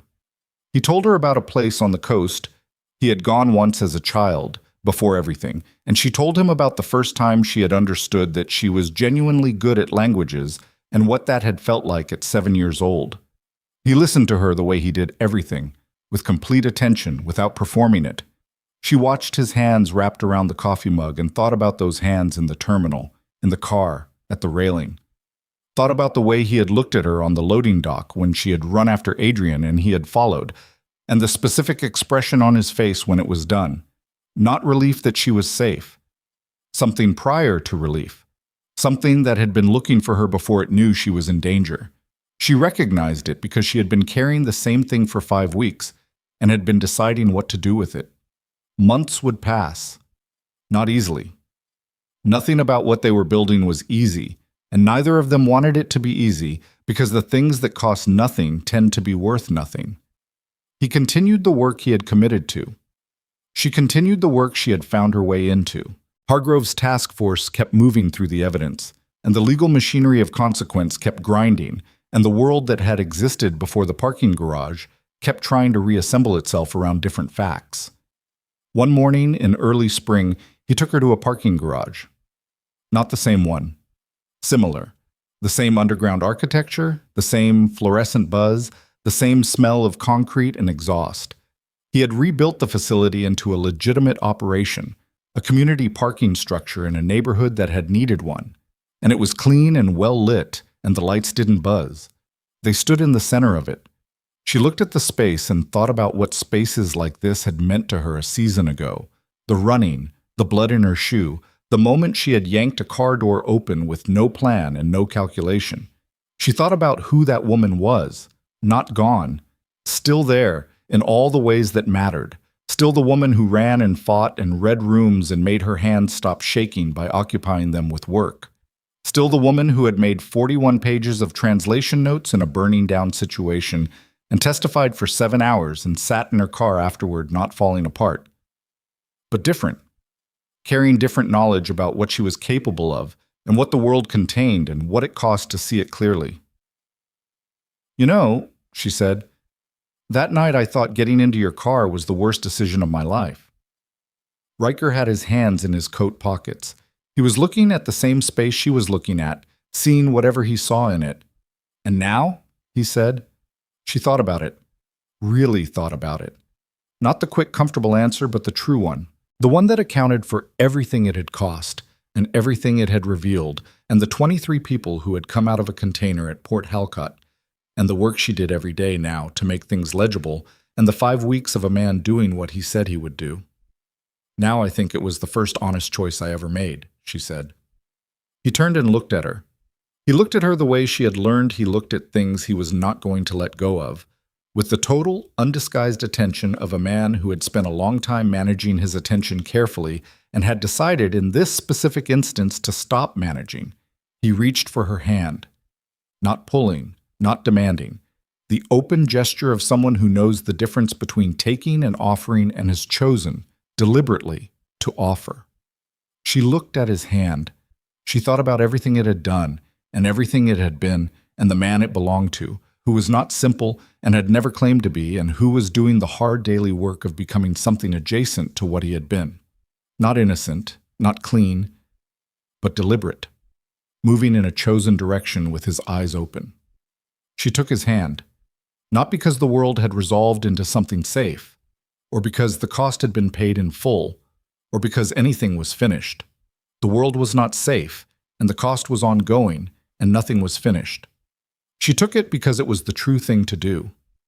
And in the quiet of the parking garage, in the spring morning light, that was enough. It was in the end the only thing that ever is.